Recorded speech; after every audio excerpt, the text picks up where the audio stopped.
This is a conference meeting. Just a second.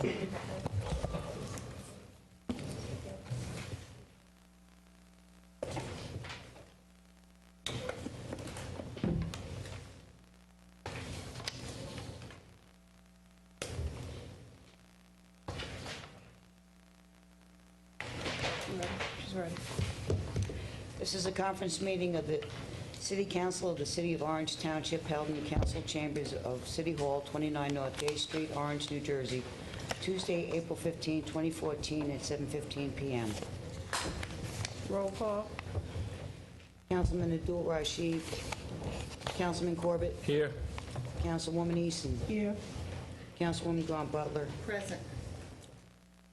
Councilwoman Jones Bell, Here. Councilman Marable, Council President Donna Williams. Present. Also present, M. Smith, Municipal Deputy Municipal Clerk. Joy Lascari, Chief Financial Officer. Point of order, yes, Councilwoman Eaton.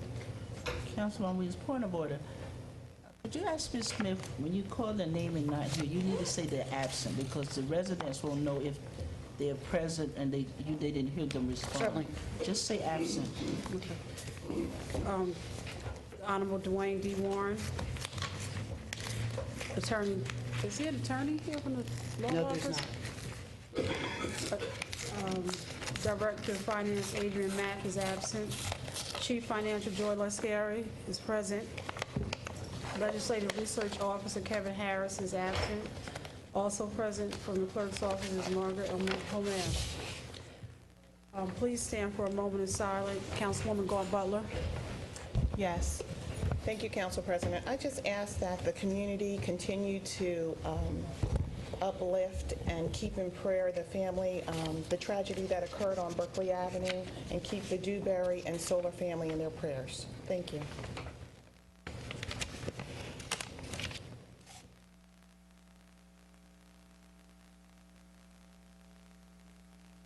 Thank you.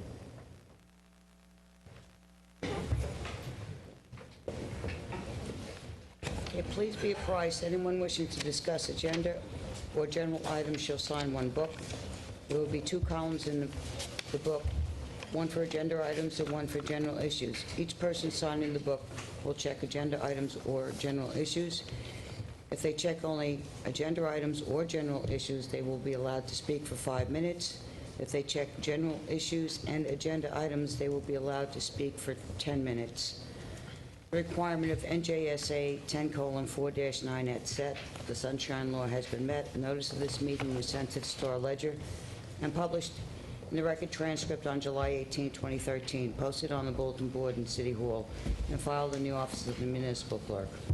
Let the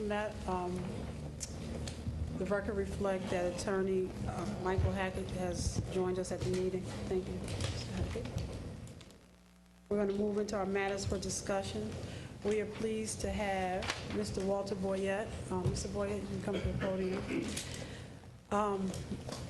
Mr. Walter Boyette is a lifelong, well, not born and raised in Orange, and he has given back to Orange for all of his life, and he was previously our baseball commissioner, and now he's baseball at the high school. I'm not sure if he's a director or just a coach, or you're all over the community. So and when it comes to baseball, teaching baseball, the history of baseball, how baseball got started and all that, Walter Boyette is a gentleman you should go to. He is here to just talk about the recent renovation of Central Playground. And that was an uphill challenge for Mr. Boyette, and to see it come to fruition, I'm sure he's happy to be here to talk about it. Mr. Boyette? Thank you, Councilwoman Williams. As many of you know, the City of Orange Township recently renovated the Monty Irvin baseball field at Central Playground. I'm here tonight, first of all, to thank the Orange City Council for your support in getting this project completed. This was a long mission of mine. As I first took over the baseball program 5 years ago, I had two goals. The first goal was to improve the quality of play in terms of the players that we had on the field at the high school level. And the second goal was to create an environment, a playing environment that the players could be proud of, the coaches could be proud of, the entire Orange community could be proud of. And on April 3rd, when we cut the ribbon, I think that everybody who was there can be proud of that facility. It's a great facility. I'd like to give a shout out to Marty Mays. As I mentioned then, he left no stone unturned and gave us a great facility. The kids absolutely love playing on that surface. Coaches and players of the opponents love playing on that surface, love the facility. So it's been a wonderful, wonderful thing to happen, not only for baseball, but the entire Orange community.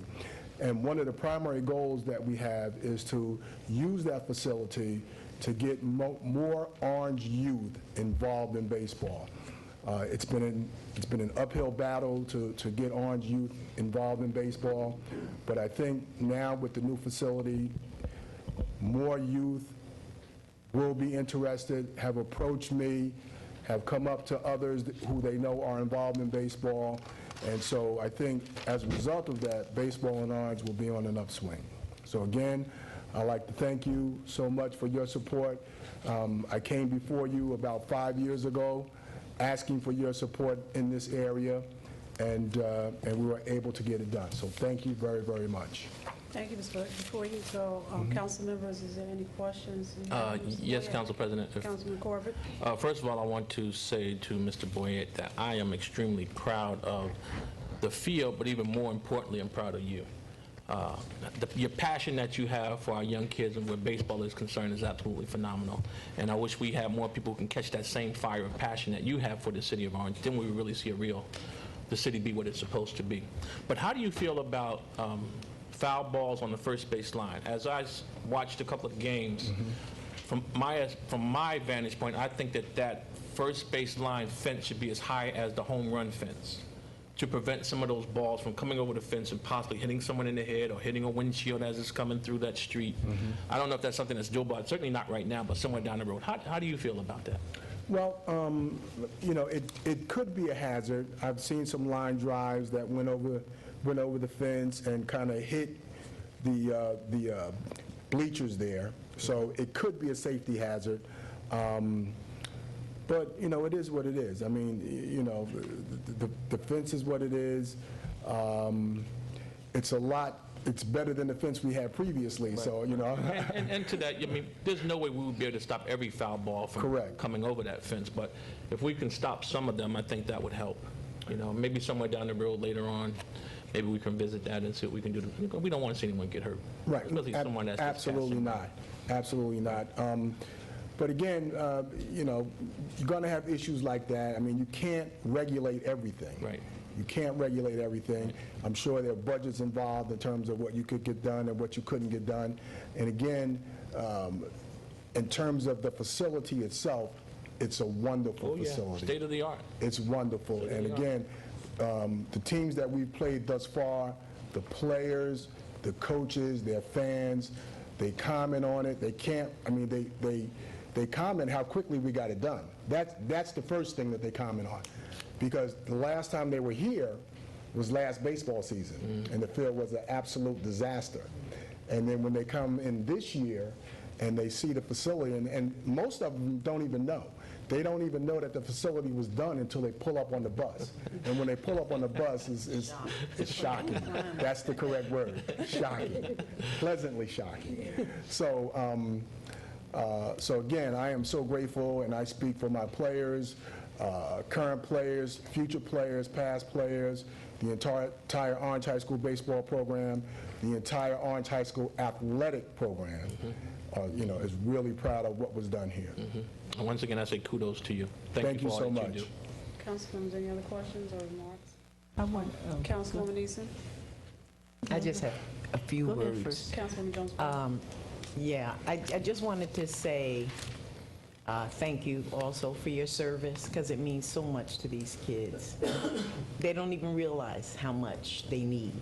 So you're saying they're not really willing to play baseball, or they don't see it as a viable sport or whatever. But God knows, whatever we can do to help them see that, That's a beautiful thing. And now you have a beautiful field. So congratulations and continued success. Thank you so much. Councilwoman Eason? I want to congratulate you also. I'm going to say, when Wally started on this mission, he had a head full of hair. You're right.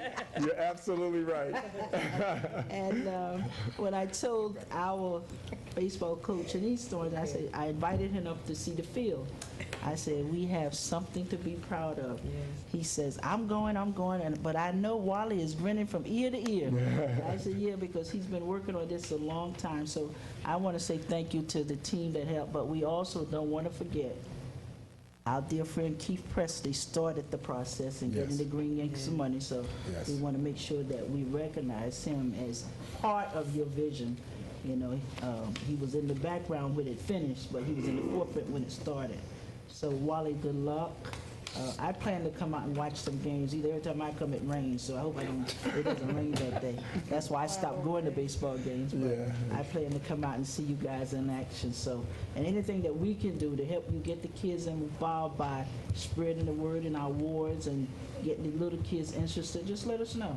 Yeah, one of the things that we want to do this year is we want to utilize the facility to have camps, get kids involved, in camps, let them see and feel the game a little closer, let them get on the field, because again, once the kids get on that field and they feel it, I think it's going to do something to them and help them love the game a little bit more. So. Right. Mr. Boyette, Councilwoman Bumgarner? No, I was just going to say congratulations as well. And when I look at the field, I do want to say, you know when you see excellence. And that field is absolutely outstanding. So congratulations, especially to Marty and Keith Pressey and Yes. all those that were involved in the planning of it. Thank you. Mr. Boyette, I will tell you, I recall coming to a baseball game several years ago and seeing a classmate of mine. And he said, "Come on, Donna, this is the same sand on the field from when we graduated." And That's right. so, so I know as people walk on that they're very excited, and so when you have that excitement, it encourages them to play better. They play different. They stand up. That's right. So I look for a great baseball season. I was saddened to read that Newark Bears Stadiums, the Newark Bears will no longer be in Newark.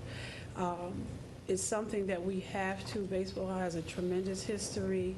One of the things that you're very great is telling the story of the Negro Baseball League, Monty Irvin. So it's very important that while it's a sports, that we also learn the historic part of it, and even the historic as it relates to the city of Orange and Monty Irvin coming out of the East Ward across the park. So, and I will even, another story I had was how you begin to talk about baseball and hearing enthusiasm from the kids, and when the kids, there's a lot that Mr. Boyette is not telling us. The kids from the Dominican Republic have come to Orange and play, and but to see one of the kids that live on my street, who's been Christopher and them, who's been great baseball players, but they had an art project in their school at Rosa Parks.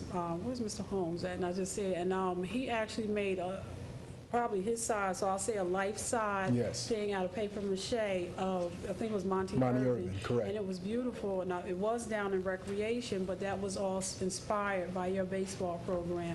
So as Councilman Corbett said, keep doing what you're doing, because I even stopped and talked to the kids. I said, I heard you got a new baseball, so they were so excited. So we appreciate it, and more important, our young people of the city of Orange appreciate it. And maybe now you can have the Walter Boyette old school team come out and play. Well, we're going to have alumni game Okay. this year for sure. Okay. So that's going to happen towards the end of May.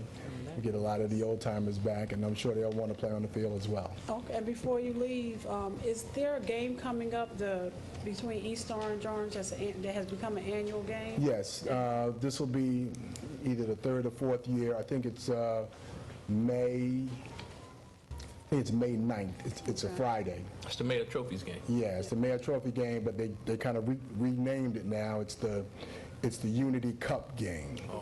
Yeah, so it's kind of been renamed. But the game is still there. I believe it's May 9th. Okay. This year, we host the game in Orange, which is great for us. And there's also another game that I'd like to tell you about.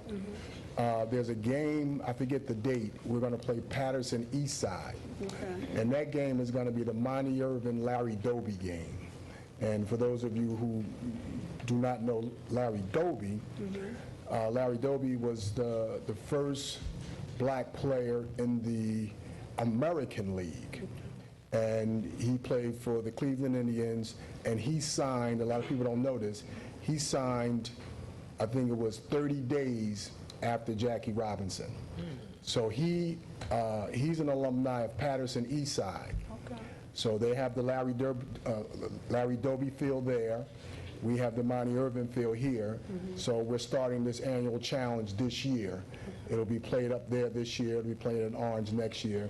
That's the Larry Doby Monty Irvin Baseball Challenge. And, Mr. Boyd, can we task you with making sure that the clerks get a copy of the announcement of all upcoming events?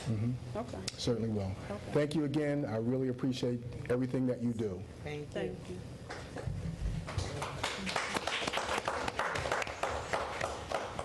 The next matter of discussion is going to be postponed, but council members, as you recall, we all received an email regarding,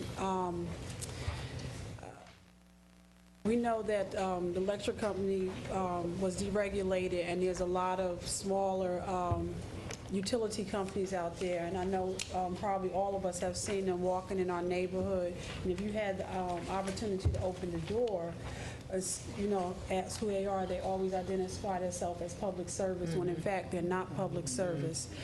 And they have a basic information for the utility bills.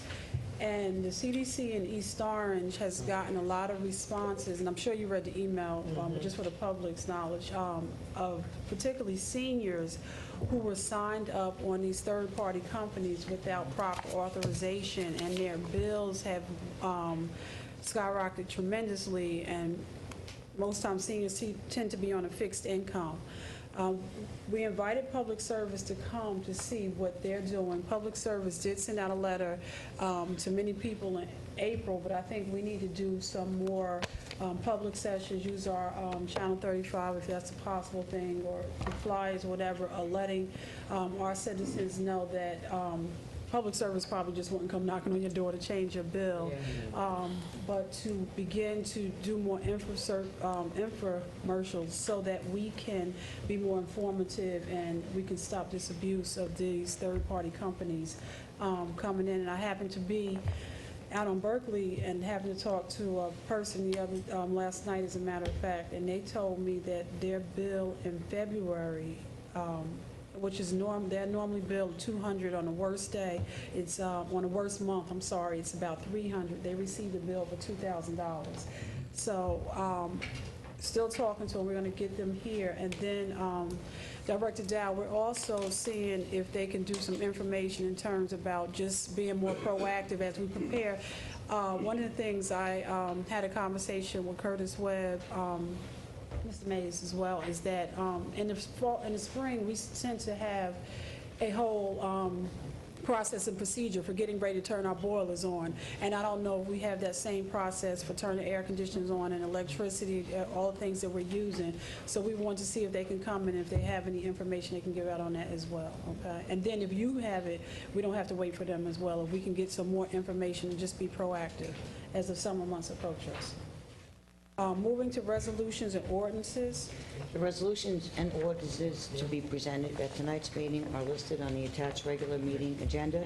If any council member wishes to discuss any resolution or ordinance, it may be discussed at this time. Council members? Councilwoman Williams, Yes. 9-2014, Yes. and this question is for Mr. Mays. Mr. Mays, I guess in earlier years prior to you leaving and coming back to Orange, Berryman Place,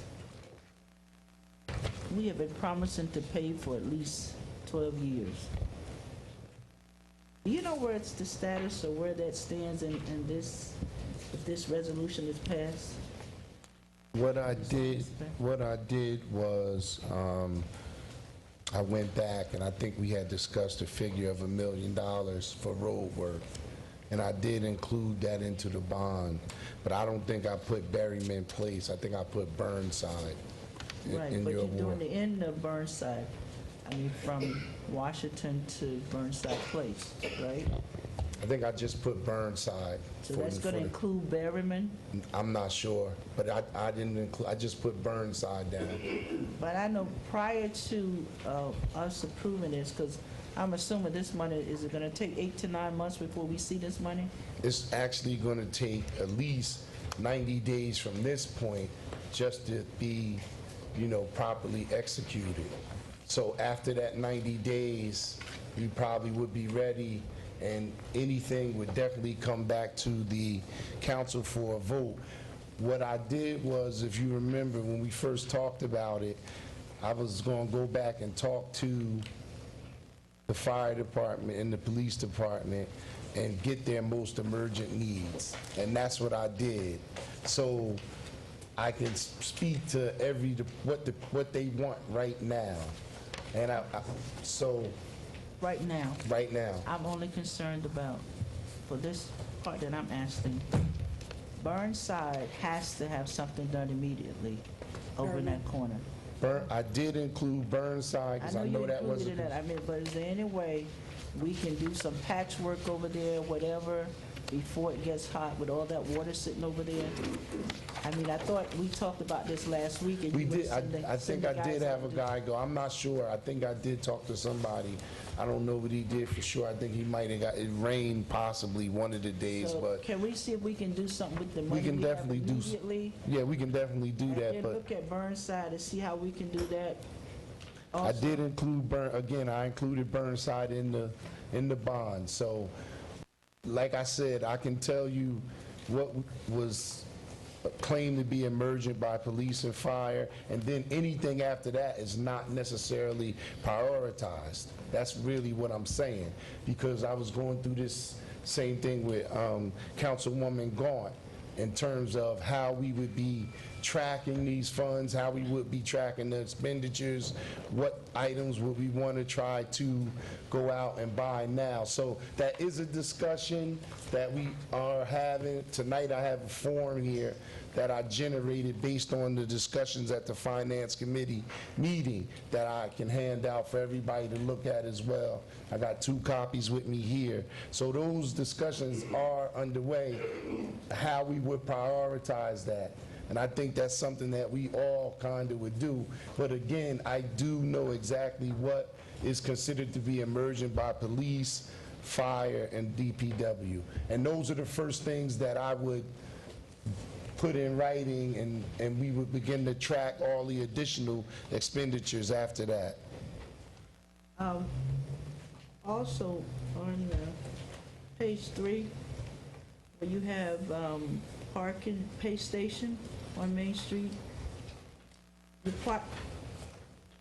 talking about putting some new meters in. Yeah, absolutely. As we, with a lot of the new developments, parking in Orange is becoming more and more a concern. It's already a concern, but with some of the new developments, we're going to see some shifts in patterns of parking. So we really need to start seeing if we could build some revenue from our parking, particularly on Main Street. So what you see in the bond ordinance are parking pay stations just for Main Street only.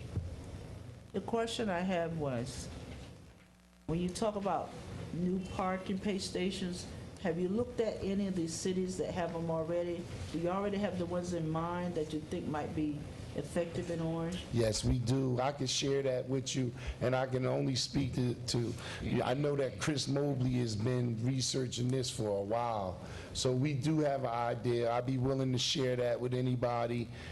Again, like we stated, which is a good thing about the bond ordinance, that anything that we want to spend has to come back before the council. And one of the things why I asked that question, please do not model East Oranges, because theirs doesn't work. Okay. If you, the one they have on Central Avenue, The station is always out of order. But Newark has a very good system. Councilman you Reeves, still- do you know they will come back before us? Yeah, Okay. but just let me Okay. finish. But it has, but you still need quarters. But I mean, theirs have been working. You go there, most of the times their meters are working. But I don't know what that system is East Orange got where they got the spaces on the sidewalk. And that, please do not model behind that system because then we will not make any money. Councilwoman East, is that, you I just finished? want to, and the senior buses, Well, let me ask, oh, is that still in the bond ordinance? Yeah. Still on there? Okay. Just a second, Councilman. Senior buses? you want to talk a little bit about why we need the senior buses? The senior buses, to my understanding, are in terrible, terrible shape, and it's creating a problem. One of the things you see that nobody has asked me about, but I know you guys normally catch it, is that on the bill list, from time to time, you'll see that we have to repair those buses there, and they're really in bad shape. So that's one of the items that we wanted to add as well.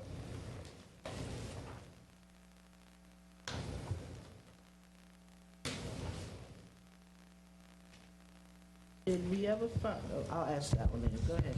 I'm done. Councilwoman Bella, are you on the bond ordinance? No, actually, I just had a recommendation with regards to the parking. that But you- Yes, it's on on the bond, yes. Okay, so my comment is to Director Meade, just consider Parking Mobile. It's an app that you can download to your mobile devices, and it guarantees payment. So if a resident doesn't have change, they can submit their payment via the app. So we can make sure we get our money. Okay, I'll look into that. Could I just ask a Councilwoman. follow-up question to count? So that application is on your cell phone, right? Is there a charge to add it to your cell phone? I don't think it's a charge. So there's no charge to add it to your cell phone? Council President, if I can, while we're still on the bond, Councilman Corbett? I'm happy to see the money set aside for the street resurfacing. You know, we talked about that in the last council meeting, and I heard you clear in terms of priorities, and I see that the Central Air didn't make your priority list. I think it's in there. Central Air is in there somewhere. I didn't see it. I looked and I didn't see it. I could have missed it, but I certainly did not see it. Councilman. Because if it's not a priority now, I guarantee you, come summertime, it will be. Again, the only thing I want to say on that is something that we all going to have to look at is that beyond the emergent needs of the fire department, police, and DPW, all those other items are up for discussion and haven't been prioritized yet. So that's one of the things I'm letting everybody know up front, because that is something that we're going to have to deal with and make decisions on. Well, overall, I'm happy with a lot of things that I do see in the bond. You know, and I fully understand that I'm not going to get everything that I want in the bond, but I can live with what we have in the bond. That's what negotiations is all about. Thank you.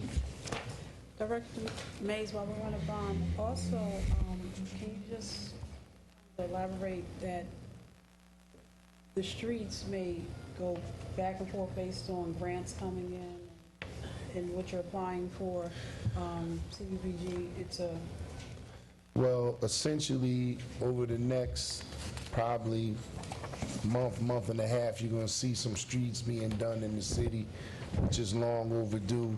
I believe it's about 5 streets, and those streets are funded by the state, and everybody knows that every year we get the annual program, and we do certain streets.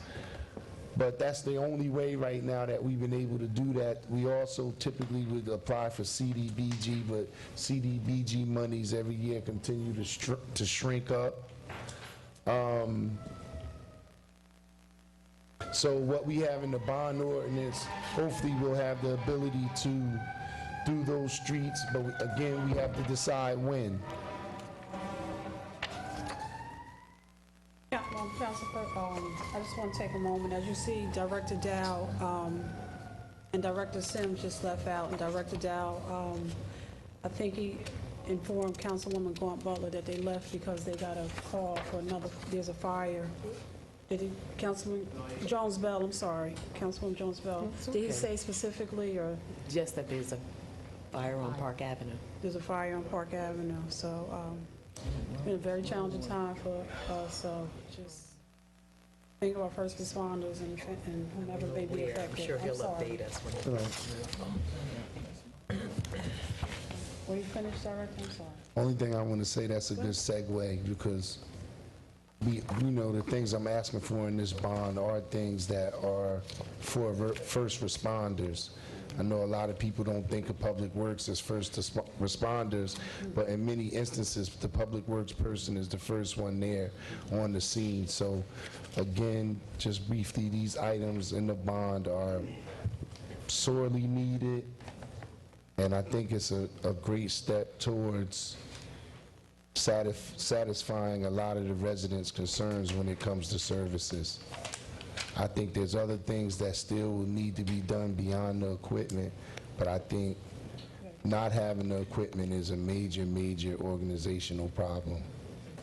Thank you. Council members, anybody else on the bond ordinance? If not, council members, do you have any other resolutions to discuss? No? On the agenda, and Motion to adjourn. motion to adjourn by Councilwoman Jones Bell, second by Councilman Corbett. Y'all both said it at the same time. Going to do a roll call. Councilman Abdul Rashid, absent. Councilman Corbett. Yes. This is just to say yes. Yes. Okay, it's not good. Councilwoman Easton is absent. Councilman Marable is absent. Councilwoman Jones Bell, motion to adjourn.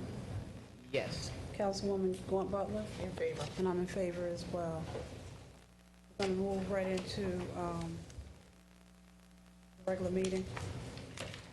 This is the regular meeting of the City Council of the City of Orange Township held in the council chambers of City Hall, 29 North Bay Street, Orange, New Jersey, on Tuesday, April 15, 2014. Immediately following the conference meeting, please stand for the Pledge of Allegiance.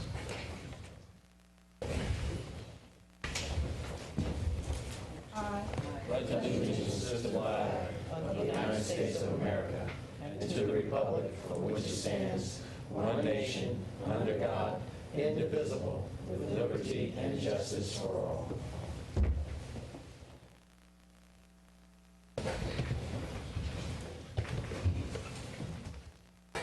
going to do a roll call. Councilman Abdul Rashid is absent. Councilman Corbett? Here. Councilwoman Easton? Here. Councilwoman Gaunt Butler? Present. Councilwoman Jones Bell? Here. Councilman Marable is absent. Council President Donna Williams? Also present. Evelyn Smith, Deputy Municipal Clerk.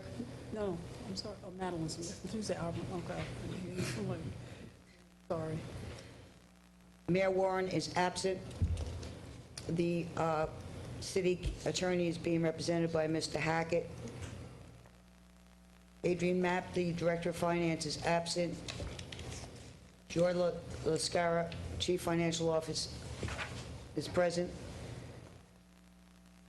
Mr. Kevin Harris, Legislative Research Officer, came in at 7:35. Also present is Margaret Hamir from the Clerk's Office.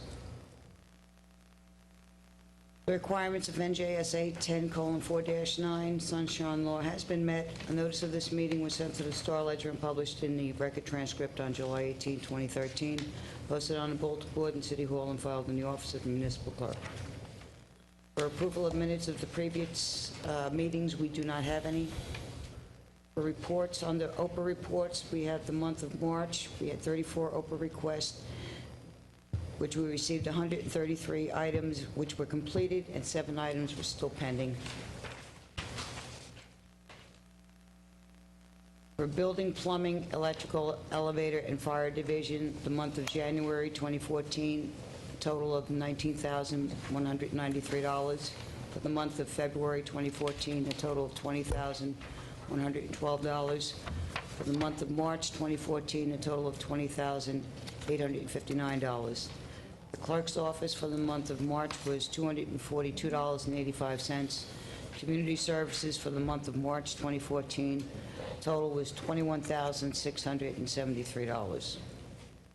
Under constable reports, Mr. Harris, Mr. Brody, and Mr. Jury for the month of March had no activity. Now we're going to do our various council reports. Do you have any for the police department? Not tonight. He will be presenting next month. Okay. Any for the fire department? Only to say that Congressman Payne visited the fire department Yesterday, yesterday. One day? Yesterday, and it was a very good visit. I think the congressman got a good sense of the needs of the fire department, and he is certainly willing to support us in any of our efforts to try to procure some funds for that. They try to get some money for the police department? yes. Yes, of course, Councilman Corbett was there. He made that pitch. You let them know this was a fire day. Any reports for the personnel? No, except we're having a meeting on April 23rd, right? We will be Did we interviewing. get on a April total 23rd. response yet? Yeah, okay. And it's going to be not just person, it's going to be for the whole council. Right. All of those that chooses to attend. When is that? April 23rd At 7:30 PM. at 7:30. You got a phone call? I already committed. Yes. Or you just trying to get it out there? Okay. Thank you, Councilwoman Eason. Councilwoman Butler, the Finance Committee? Yes, thank you, Council President.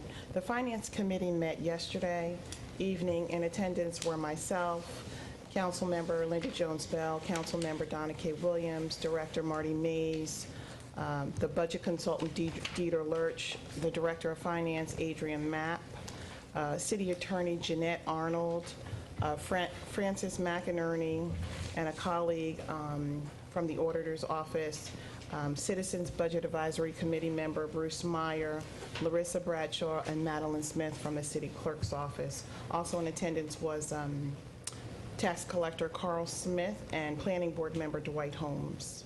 The things that were discussed. Mr. McInerney gave a summary of the annual financial statement. There was some discussion about Tony Galenta and RPM development. I'll let Mr. Mays elaborate on that at the end of my report. Give me one moment. Also, we discussed a proposed tax bundle sale. Tax Collector Smith is going to meet with Mr. Lurch, Mr. Mapp, and make recommendations to the Finance Committee at a future date. Additionally, the calendar year 2014 budget was proposed and discussed, and the administration will present it to City Council tonight. The administration is also recommending introduction of the budget tonight so that the budget process can begin. The proposed bond ordinance was discussed, and the Finance Committee is recommending approval of the ordinance 9/2014 this evening. Other agenda items that were discussed were, or reviewed, were resolutions 83/2014, 90/2014, and 104/2014. Miscellaneous items that were discussed were some of the questions that Mr. Fell posted on the website, and also some of the pending pilots that we have coming up. And Councilwoman Butler, under the proposed calendar year 2014 budget, you asked an important question about the drop dead deadline, and I think that's I important. did. Yes. I asked a question last night I asked the tax collector a question, what is the drop-down deadline date for us to ensure that the budget gets passed in order that tax payers see an adjusted amount in their tax rate for the third quarter? And the drop-down deadline date, I believe, was June 17th, that we have to pass the budget in order for taxpayers to get some of the benefit of the revaluation that was done. Estimated tax. I have a question. Yes. You mentioned the introduced budget, And if I recall, in our last council meeting, it was clearly articulated that it would be on this agenda for tonight. And I do not see it there, and I'm kind of baffled as to why it's not on tonight's agenda. Councilman Corbett, it got to the clerk's office yesterday, so it wasn't in time for the agenda. It just got to the clerk's office yesterday. It was not, Who's going to introduce it? well, matter of formality to get the process started. But it's the council's will. I'm just telling you the recommendation of the administration, but the clerk's office, it's on your desk, but it just got there last night. But it's the will of the council, Councilwoman Easton. Is that it, sir? Yeah, I'm just baffled, that's all. I'm having a mental fight inside my brain right now. I sure will. It's just, I mean, it's just, I don't understand. I mean, as critical as that is, and we were told that we would have it. And I just don't understand why, you know, it wasn't prepared in advance that it would be on tonight's agenda. I don't like to see that walked on, you know, it just doesn't sit well with me. And the administration should be here to introduce it. Right. CFO is here. Joyce Star is here. The administration should be here too. Need more members from the administration? Is it, Director Mays, regarding Tony Valenzo, just the updates and to add on, as I told you, I received calls about the area being blocked off and there's no signage or wayfinding to how people can get to the other public parking. So can you just, do you want to speak to it, where the parking lots are again? I know you said it twice, but do you think that there will be signs up there to direct people and Right. as well as contact you for monthly parking? Yes, just a brief update on Tony Galenta. The project is right now going to begin to start staging. You're going to see fences going up in that area. You're going to see other things happening there. So they anticipate a 15-month development period. And right now we're working on the closing documents and getting everything ready. So the project is going to be staged and prepared, and then you'll see some things beginning to happen there pretty soon. And the signage is... The signage is, all of that is a part of it. Okay. We're doing a lot of different things in that area. We're looking at the lighting, we're looking at a lot of different things, trying to, you know, measure that and see how we can improve everything, but it just hasn't officially started yet. Okay. And just could you reiterate where the parking lots are and perhaps your numbers, or they actually call plan, they were called? I don't recall the numbers because Chris Mobley really did it. But what we did was, because there is going to I'm be, sorry, calling young lady, I can't think of her name, Hanifa, Yeah. her number. oh, Hanifa's If they number. need to get monthly parking, they will contact Hanifa Norman Right. and the location. Right, Hanifa Norman, who's in the planning department, handles the parking permits. Her number is 973-266-4051. We did change a lot of the parking scenarios, and we now have different places for people to park during the construction. And all those items right now are being assessed.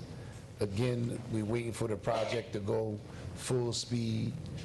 So you'll see signage, you'll see fencing again, heavy equipment being brought to the area. So it's going to be very busy there. There's a lot of things to be worked out, and that's exactly what we're going to do. We're going to deal with each situation and try to make it the best that we can during construction. Thank you. Any other questions on finance? And there are no other report. Are there any other reports that I may be missing? No. Moving to communications and petitions, there are none. There are no communications or petitions this month. Pursuant to Section 4-10 of the Code of the City of Orange Township, each person addressing the council shall step up to the microphone, shall give his or her name in an audible tone for the record, and unless further time is granted by the presiding officer, shall limit his or her address to 10 minutes. Also, the public is expected to conduct themselves in the proper manner. Any derogatory, abusive, or threatening statements will not be permitted. the chair will immediately rule such conduct out of order and terminate any further comments. Just a second. Council President, before you begin that, Yes. I just want to be clear on something here. Where you talk about the expectations of the public, in our last council meeting, there was some folks who came to the mic actually raised their voice at the council, and I consider that to be abusive. And I'm hoping if you recognize that tonight, that you would check it and make sure we don't suffer through that. Thank you. Yes. Thank you. William R. Lewis.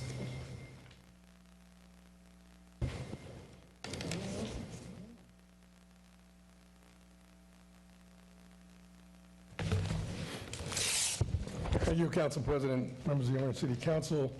My name is William Laura Lewis. I live at 688 Mosswood Avenue, and I will not raise my voice. But just to give you some news, people are concerned about unemployment. A young lady named Catherine Monte went to the store to pick up a prom dress, and the shop owner was shorthanded. Asked Ms. Monte to help out, and particularly on the phone. She had a problem with a customer calling in who had difficulty and was looking for a refund. Well, what happened is the store got busy, the owner got busy with customers, phone rang, Ms. Monte picked up the phone, answered it. Not only did she answer it, she resolved the issue. And after she hung up, the lady asked her if she wanted to work. She said, well, I'm busy. She said, that's okay, we'll work something out. And so they worked out a deal. Miss Monte is my granddaughter, I told you about, who had 3 jobs, plus $97,000 worth of scholarship offers. And she picked up another job because she had talent. There's a message in there somewhere, and I have a notice up here, a lot of people throw up a lot of dots, and we talk about connecting the dots, and there are questions as to whether or not the dots get connected correctly. Sometime in the not too distant future, before I cash in, I'll probably tell you what all the dots were and what you missed. But managers don't need that. See, that's one thing. Now, I mentioned the fine against Orange, I'll say it that way, from the Superior Court. It's now up to $694,000. And that's a gimme. No action out of this body. You must have a lot of money. I guess you have deep checking accounts, and you're going to handle that because we, the citizens, didn't not furnish information to the court on time. I told you you didn't, and you should have taken a stand on it, some way, shape, or fashion. I told you which way to go, but I can't tell you everything.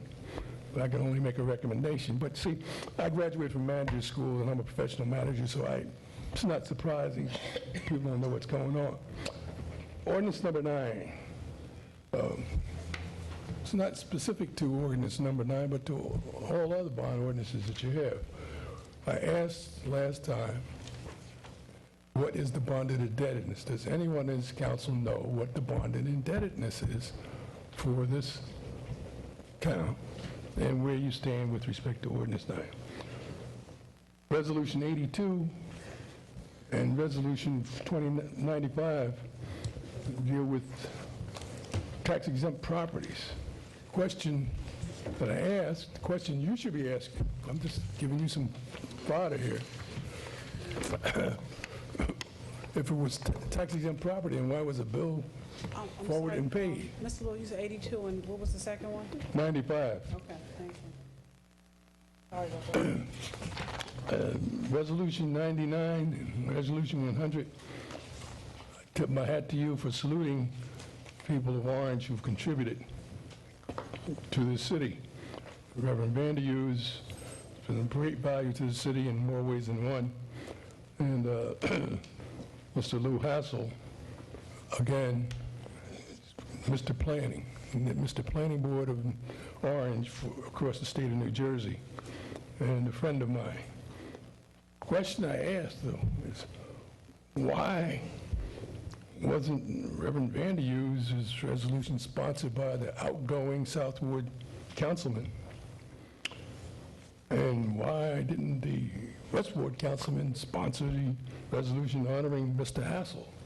Maybe he didn't know he lived in the West Ward, and maybe the South Ward councilman didn't know that Reverend Vanderhuse lives in the South Ward.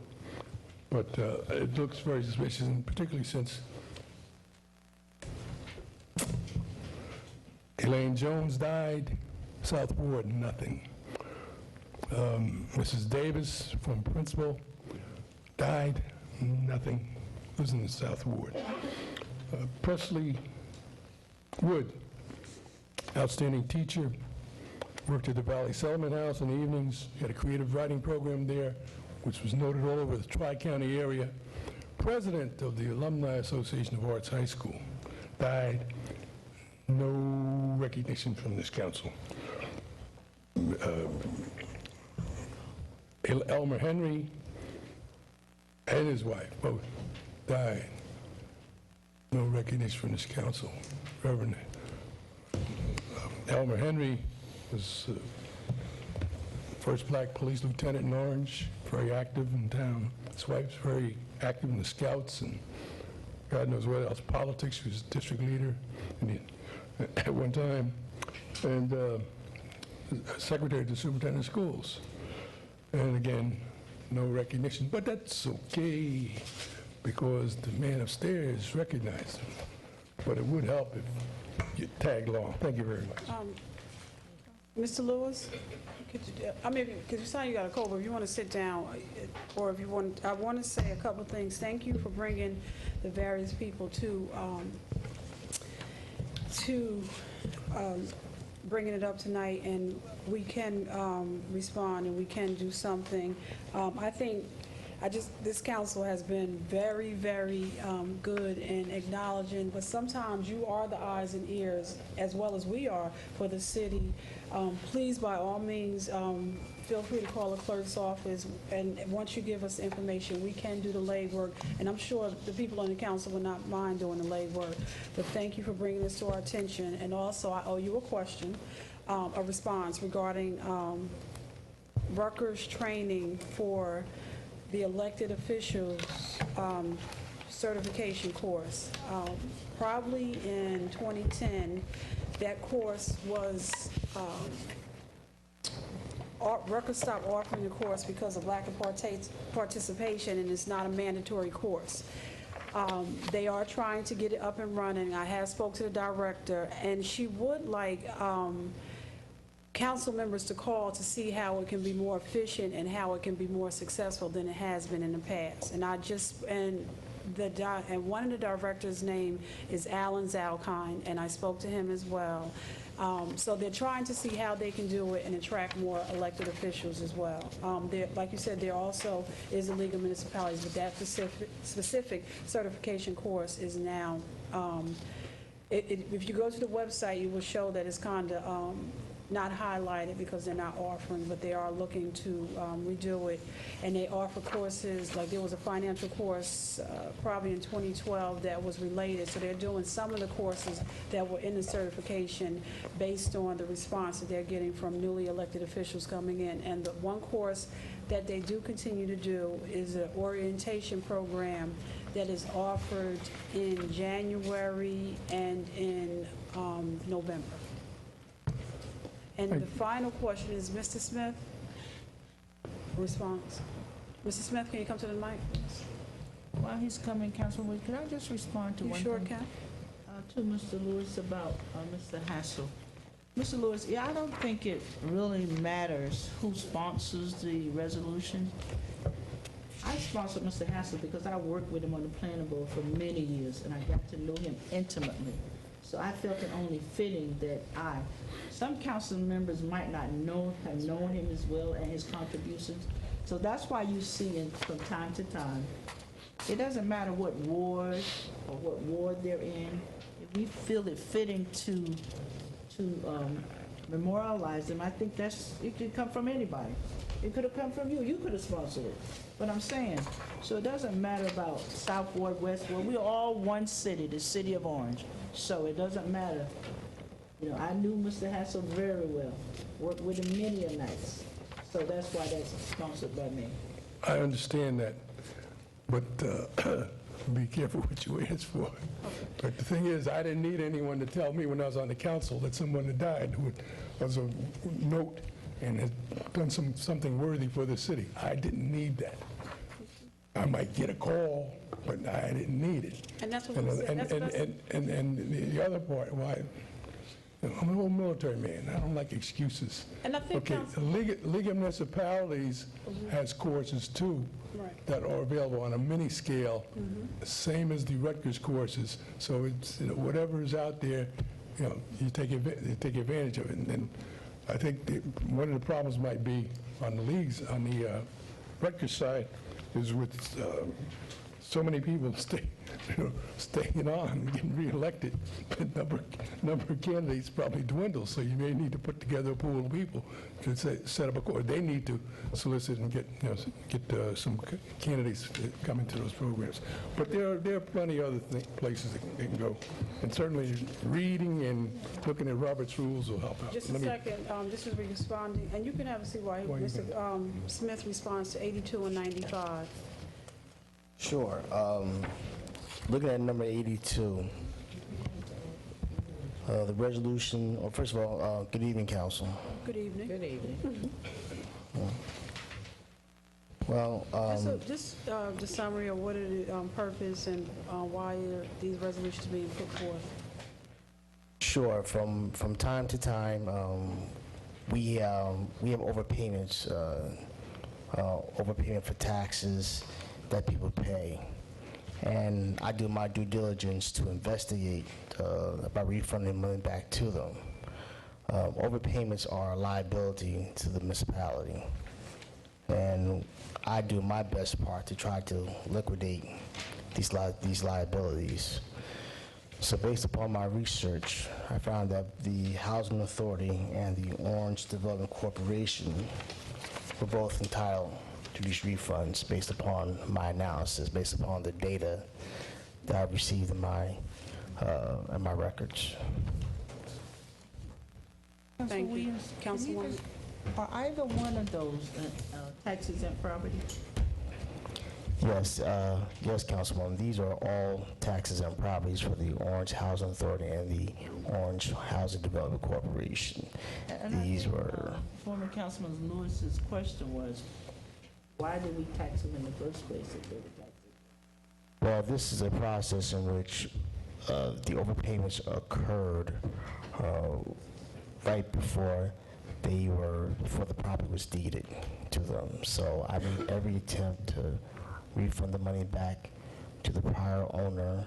And since you do have a credit on these properties, you have to refund the money back to the current owner. Okay. Thank you, Mr. Smith. Mr. Bruce Meyer.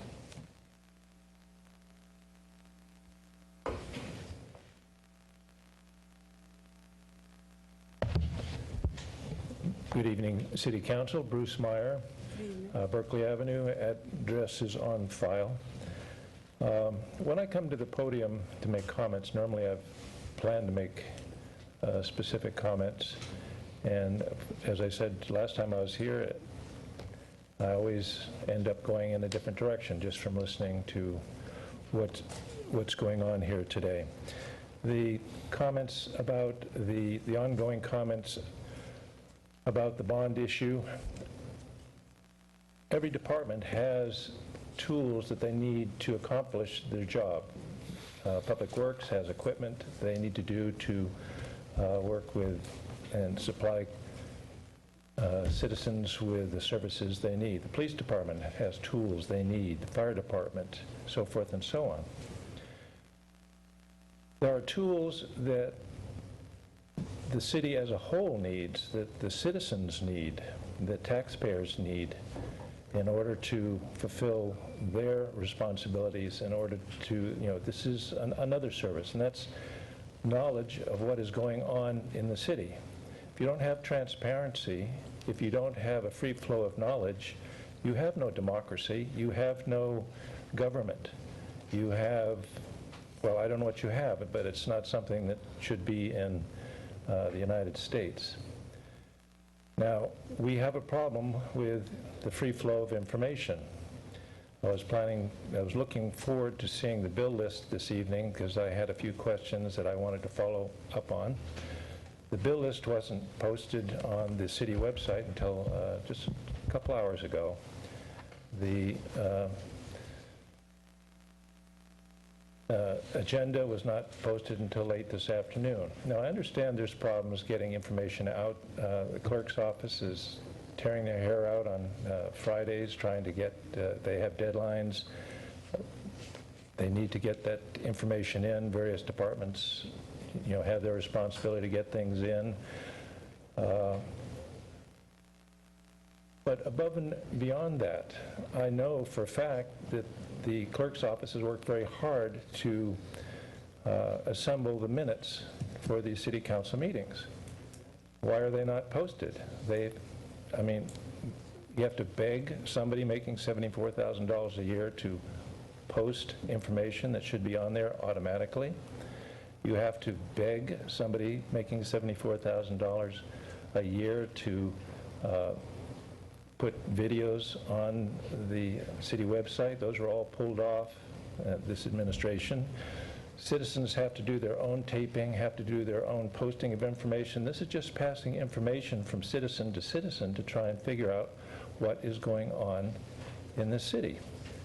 So you can talk about bond ordinances, but there's things that don't cost money that need to be done in terms of providing access to information about what is going on in the city. Now, there's certain questions that keep coming up. And Mr. Lewis is making reference to that today, so I will be the person to ask the question. City Council President, yes or no? Are we still subject to the $1,000 a day fine by the New Jersey court system? Mr. Meyer, let me let you finish your questions. That's the question. That's your last- Again, a nice, simple question. Thank you. And I'm going to defer to our attorney, Mr. Hackett. Mr. Hackett? Council President, I'm not aware of the status of the litigations. I'm not handling that case. I will refer your question to the city attorney. I know that there was a new judge who took over the case.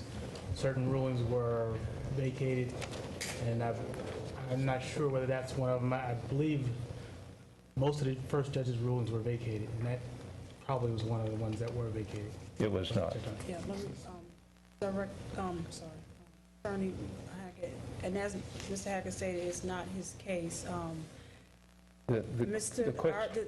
Let me respond, just a sec. Mr. Hackett, Mr. Tarver brought asked could it be heard at the hearing on February 28th.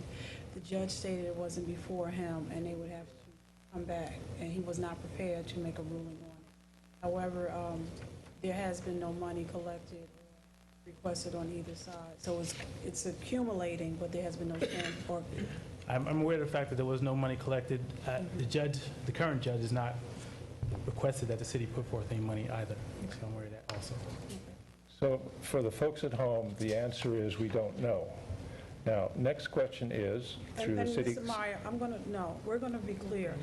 The folks at home, the answer is that the attorneys brought it up. It was not the judge said he was not prepared to hear it. There has been no money. The city has not paid any money, and My question was not. Let me just finish, Mr. Meyer. Well, let me just finish, and we both can't talk at the same time. Right, but it's citizen comment time. If you ask a question, somebody has to respond to the citizen, and I'm responding. Now, it is accumulating, but there has been no money transferred or collected on either side. The question was a simple one: is it still accumulating? Yes, it is. So, yes, it is. Now, the next question would be is, if this fine was accumulating to our representative of the city attorney here personally, would he have made some effort to find out the answer to that question since last August, or would he just allow it to, the question to be up there and not answered? He doesn't need to respond, because I know, of course, any individual, if they're being fined $1,000 a day, would make it a point of finding out whether that was going to be enforced or whether it's not going to be enforced. So I could also go through and ask each attorney or each representative in administration or city council persons, how much money per day fine would it take personally for somebody to follow through and find out if we were still accumulating or not? $100 a day? $10 a day? $1 a day? Would you let your credit card account go since last August 3rd if it was, if you knew you were being fined every single day? Now, the last court hearing, somebody actually asked the judge, is... Mr. Meyer, I'm going to, you've been speaking, Mr. Meyer, just a second. You've been speaking since 8:12. You said that you had matters to discuss general and on the agenda. You have spoken 7 minutes on general, pretty much. And are there any agenda items that you would like to speak to? The agenda item that this is coming to is spending money for bond issues when we don't have any information for citizens, which is one of the same thing. I think if you want to go through in time, the amount of time that Mr. Lewis had in front of you will greatly exceed 10 minutes. I am trying to get Mr. Meyer, one question Mr. answered. Meyer, and you got to answer. I'm sorry that you're not, the answer is not what you want to hear, but that is the answer. And it seems that we're answering it, and then you're taking, we have inquired about it, Mr. Meyer, and it's going through the process. And we will, it's something that, as a matter of fact, that, Attorney Hackett, can you just please stop me if I'm, speaking too much in regards to the case, but when that $1,000 fine was imposed, it was the city council position that that fine be imposed to individuals and not a burden of the taxpayers. It was the judge's ruling to make the fine the way that that she did to the city every day. And I'm not sure why the judge, but it was when the judge made it, the attorney went back and said, no, it should be made to the individuals. The judge came back. So we as a council have all spoken up that we did not agree with the fine. And then, as I just spoken at the February 28th court hearing, the attorneys did speak on the fine and what was the status and not going forward, and the judge stated he was not prepared to hear that right now. So it will be heard, and as you know, motion, or you may not know, motions happen every other Friday, and it has to be put on the motion calendar. This is citizens' comments, and I'm making comments, and you're not allowing me to follow through. I have moved off the question. Okay, and what I the asked question you, was, what were your agenda items? the agenda items is the, well, first of all, I've never heard you cut people off on that going on, but the budget issue, the information for this evening's meeting was not there, and the fact that at the last meeting questions could not be answered. All this boils down to, the whole fine, everything is about the fact that information was not forthcoming. I put in an Oprah request for the people employed by the city and their salary. I received that Oprah request with the clerk's office information missing. I had to go through all sorts of rigmarole to get that information out. Why was that withheld? The information that's being withheld for this $1,000 a day is because they wanted to know what the... Your time is up, sir. No, you took up my time. Mr. Meyer, your time is up. Chief of Staff is Mr. what they wanted Meyer, to know, and they Is would there- not is there- ask the question. Point of Chief of order, Staff. point of order. We're going to stop the meeting right now. Point of order, we Okay, will go Mr. on the Meyer. video case, and we'll Mr. say whose Meyer, comments Mr. are Meyer, yours or mine. Mr. Meyer, the You have time not is been up. fair Mr. to Meyer, the civilians time today. is up. Would you like to escort me out? No.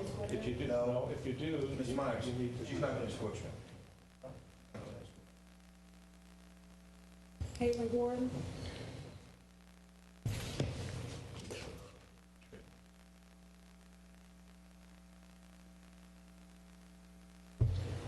And let the record reflect, Ms. Gordon, it is now 8:24. You have put on here that you would like to speak general issues and or agenda issues. That's correct. Okay. My name is Katalin Gordon, 211 Park Place. The agenda items, the new board ordinance is being introduced again. I argued last time. No, I pleaded last time and not to demolish the old water pump station on the city's property in Melbourne. Because water is becoming more and more precious as time passes, and we don't know when we could need a building and like that. The demolition item is still on the ordinance. Only the price went up, but by $100,000 in the last 2 weeks. We continue this on and off process, and pretty soon this project may cost $1 million. The requested bond amount nearly doubled since the previous bond ordinance 2 weeks ago. I remember last year Councilman Corbett's comment after the budget hearing, responding to the fact that taxes would go up 3.7% then instead of the required 2%. The councilman said, it sucks. Councilman Corbett, don't vote for the new bonds, and the city will not be able to raise the taxes above the 2% legal cap. It's easy. Also regarding the bond ordinance, there is an assertion in that if the project, after being done, receives a grant, the grant shall repay the bond value. These claims have two fallacies. One, grant monies are provided on the basis of need. As soon as we pay for a project from our pocket and it is done, we cut ourselves out of the eligibility based on the need. Two, bonds cannot be repaid willy-nilly. The grant money may be put into a city coffers, but the interest has to be paid year by year, and the increase of taxation baseline cannot be turned back once done. These explanations are only to confuse the public. Both the administration and the council understands that. A number of brownfield-related resolutions are on the agenda.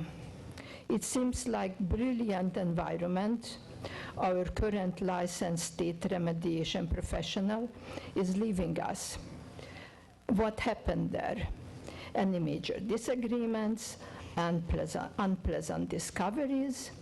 What is the point, by the way, of the remediation until the source of the chemical seeping into the water is pinpointed with a certainty and eliminated? Resolution 98, 2014, the contracting a new payroll processing company.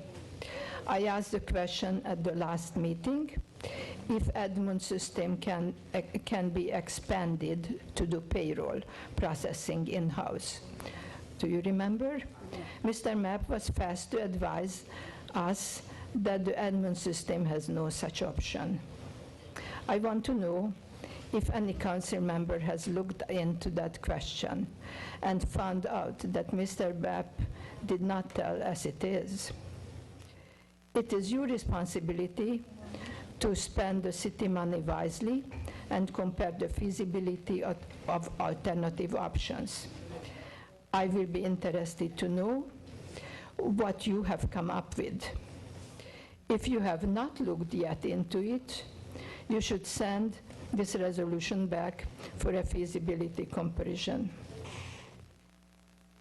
General items. At the last council meeting, Bruce Meyer asked probing questions about City Clerk Mitchell's employment. He got no meaningful answer. Both the administration and the council are under legal obligation under the common law to answer questions like who the city clerk is at any moment. Governmental transparency is the public policy in this state.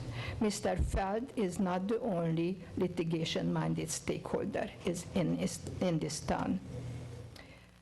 Mr. Mitchell has a miserable performance as far as OPRA compliance goes. The Government Records Council has in 5 cases found that the clerk had denied my legal rights under OPRA, and not only by missing deadlines, but of the more severe type of negligence. The council has been looking the other way all along. Back to the water bill increase that I also asked last time. I asked the council last time, how did you come to the 70% increase number? You directed me to get a response from Mr. Mobley. For one thing, I have asked Mr. Mobley in the past and have not gotten an answer. I still have not gotten an answer. More importantly, this council only recently voted for this fee increase. The decision was discussed, we have been so told, at the Council Finance Committee meeting, which is away from public eyes and questions. You have approved it on the basis of those recommendations. And now it is fair to expect that you can explain your logic. I have asked Mr. Mobley, and I am asking you, and I am awaiting a logical answer. Let me work from what you just said. Ms. Gordon, there was a public presentation regarding the water increase. I believe you were out during that. You were not present for that meeting. I was. You were here for the presentation of the water increase? You had a hearing in the middle of the night. I wasn't there. No, there was a... Then there was a follow-up 2 weeks later, and I was here, and I had questions. There was, in the beginning of the year, there was one that was on the matters of discussion about water and sewage, and I don't... I was also here. Ms. Gordon, I know you weren't. There were several meetings that you were not here, and I believe it was one of those. I'll check, but I believe it because it was at the beginning of the year. But there was a representative from Mr. Lurch's company that worked on the water increase, and they presented, and it was during the matters of discussion. And then there were several presentations after that because of the several questions that were being asked. When I talked to Mr. Mobley regarding your question, at the time, he had not spoken to you, and I don't know if he was in the room, but have you spoken to him since the last meeting? No, I went I went into his room and To his office? in his office and offered that I come in. He said, no problem, no need, he will write an email. But I have not gotten an email. And I have sent him this is a repetition. I have sent, I mentioned the questions before him. He said, send me an email, ask your questions. No answer. I represented the questions here. I have not gotten an answer. But most importantly, I think once you have accepted a resolution or an ordinance, it's your baby. You are obligated to tell why you thought so. Why was it in your mind? I have all the details of. I'm sorry. I just want to ask the question. Yes. Was your question that there was a 17% increase? Yes. And that when you did the calculation, your calculation came up that there was only a need for a 12% increase, and you... Well, it depends on how you looked at it. You know, the numbers include 6 years. One is a gotten year. 2013 is gone. So there was no increase then. So the 2013 was also, I think, it had some deficiency. Financially deficit, but that deficit is taken care of. It has been taken care of. You can't go back retroactively, raise the rate now because there was a deficit last year. There were also 2012 was included, which itself had came out ahead of the numbers. So where that income calculated into? So you have to draw different lines and decide. But even if you would think that it should be based on all of the numbers that are presented, which I don't think. Even so, the 17 is not right. It comes up to 14 at most. Mr. Mays, Director Mays, I'm sorry. Yes, I just wanted to try to answer just a couple of Mrs. Gordon's questions briefly, and I'm going to go down my list here based on her questions. Number one, I firmly disagree with Mrs. Gordon about the $500,000 or the monies put in the bond ordinance for the demolition of the pump station in Millburn. As all the council people know, we've been briefed on this situation over the last year. There is a serious and emergent problem with the station that we own in Millburn. I won't go into any more detail than that. The decision not to remove that from the bond ordinance was solely my decision, and I want to make sure I have enough money to knock it down, to do something with it, to take care of it. That's my position on that. Mrs. Gordon secondly talked about grant funding versus bond funding, and she basically outlined that. Everybody knows in terms of the grant funding, we need more of it, but you don't operate generally off of grant funding. You just had the grant consultant here at last meeting talking about our numbers and how we hope to increase those numbers and receive more grants, try to be in the $800,000 million range for the next year. So we are working hard with that. With the brownfield properties, there's my understanding that there has not been any LSRPs for several months on any other properties, and the city is in danger of losing money and funds with those programs. I went to the last meeting, was the first meeting that I attended where there was state reps, and that's one of the things that came up in the meeting. We need to act prudently now to make sure that our brownfield program stays intact. And then lastly, on the water, I think Ms. Gordon just basically said what the issue is. There was a deficit. We just heard this information at the Finance Committee last night. So there was a deficit in the water utility the previous year, and this year there was, we actually made a little money or had a little money left over. The prior year, that deficit was in the hundreds of thousands of dollars. So we closed the gap, and Orange Water is going in a new direction with that water increase. The biggest thing that came out of the Finance Committee meeting and what was told to us last night, that 30% of the people that utilize the water in the city owe the city money. And that's a substantial number for the city to try to recoup. So what you'll see in the next month, couple of months, is a new plan put in place on the water utility. And we've spoken previously about the dollar amount for the things that need to be, the capital improvements is around $3 million. So we talked about that before. So those are the answers to the questions that you asked. And Director Mays, I think there's also, Ms. Gordon made a statement regarding that if we pass the bond ordinance, we will no longer be able to apply for grants on the things that are listed for the bond ordinance, and I don't believe that's not correct. Yeah, as I stated before, we apply for everything. The grant consultant was just here. We are trying to ramp up as many grants as we can get. DOT, everything we're working on right now. So we will always be applying for grants, but a grant can't be considered as a mainstay.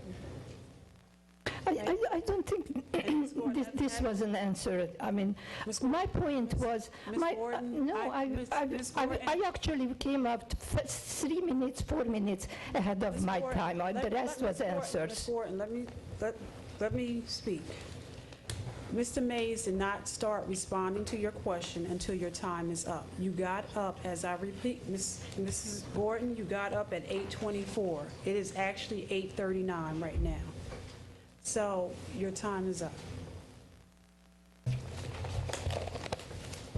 Ingrid Williams.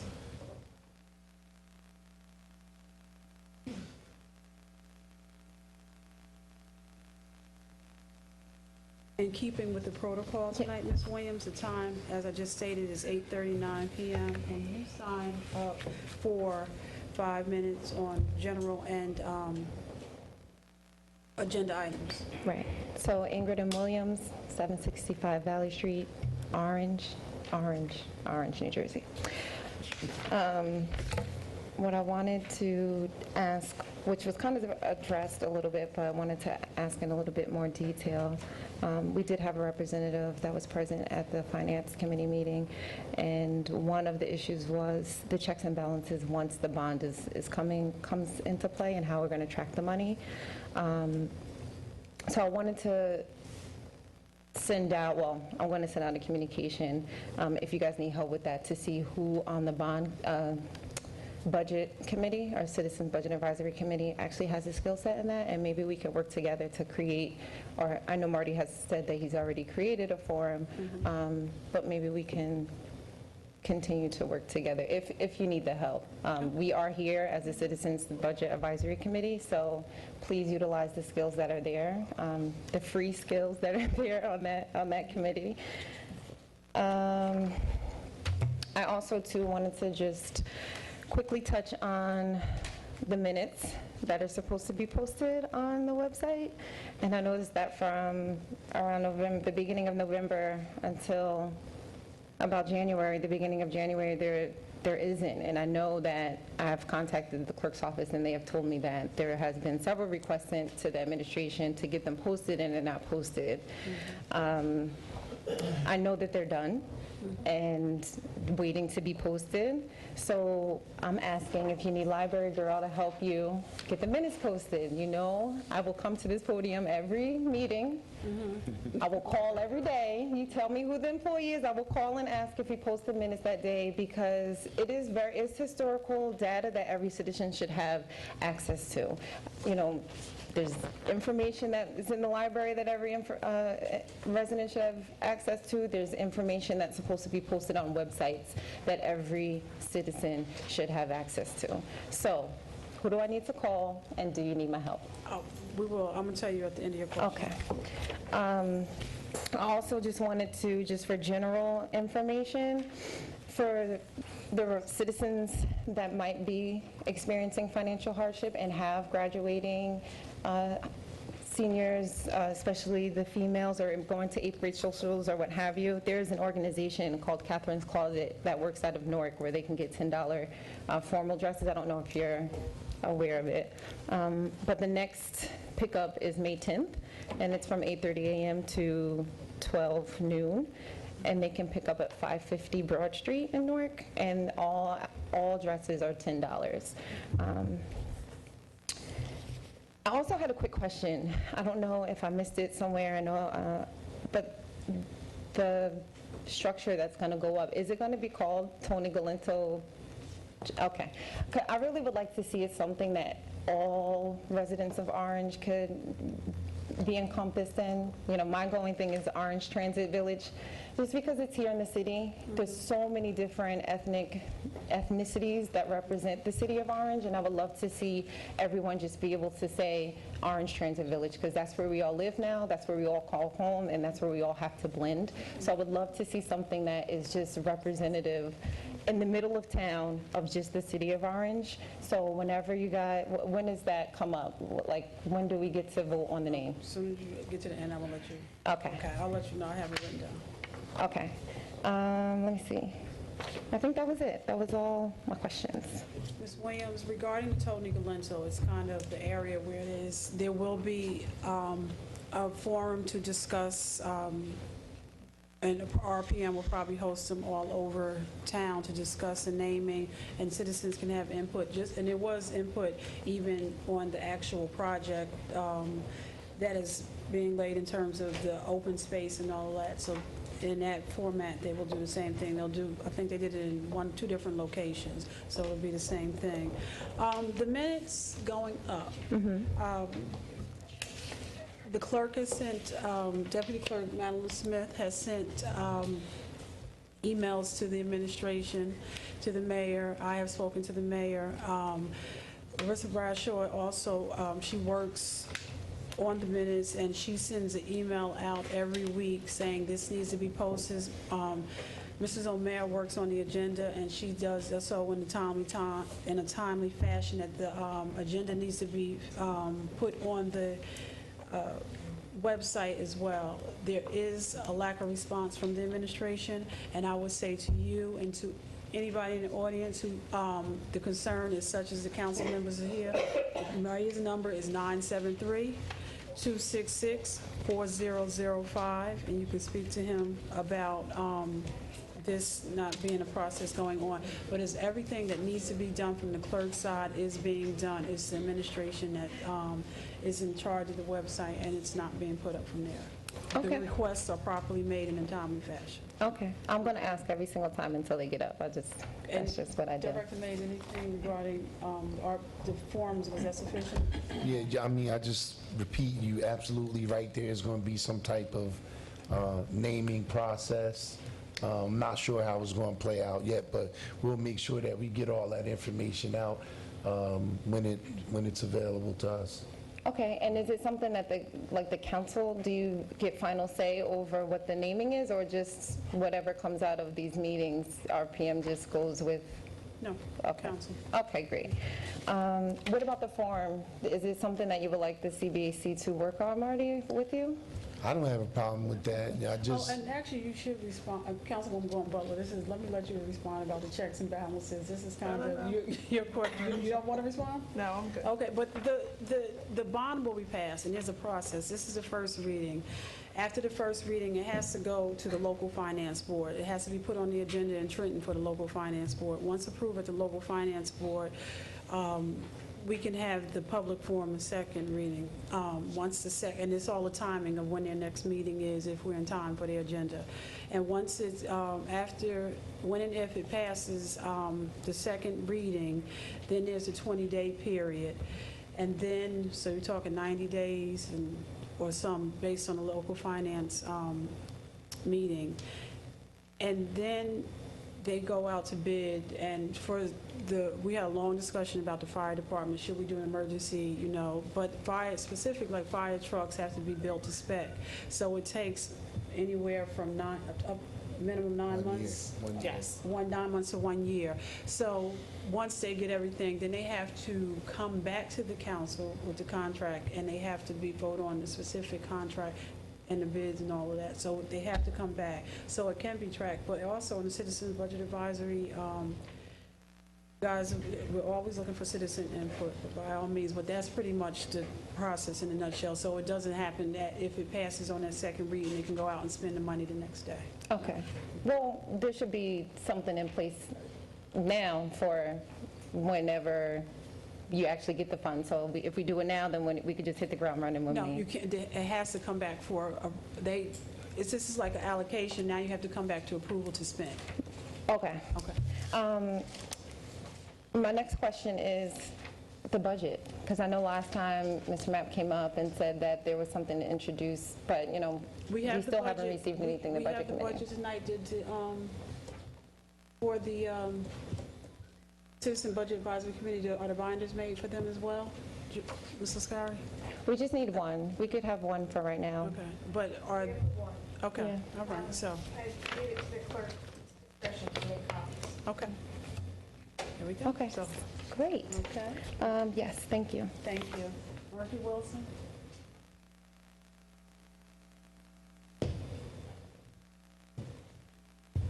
Murphy Wilson, 362 Haywood. I'm going to start with Resolution 104, 2014. It's just 8:50. I just want to let you know since everybody's been going, so. And you signed up for 5 minutes general and 5 minutes agenda. And it's 8:50 now. Finish? I am finished. All right, Resolution 104. This is about the emergency medical service.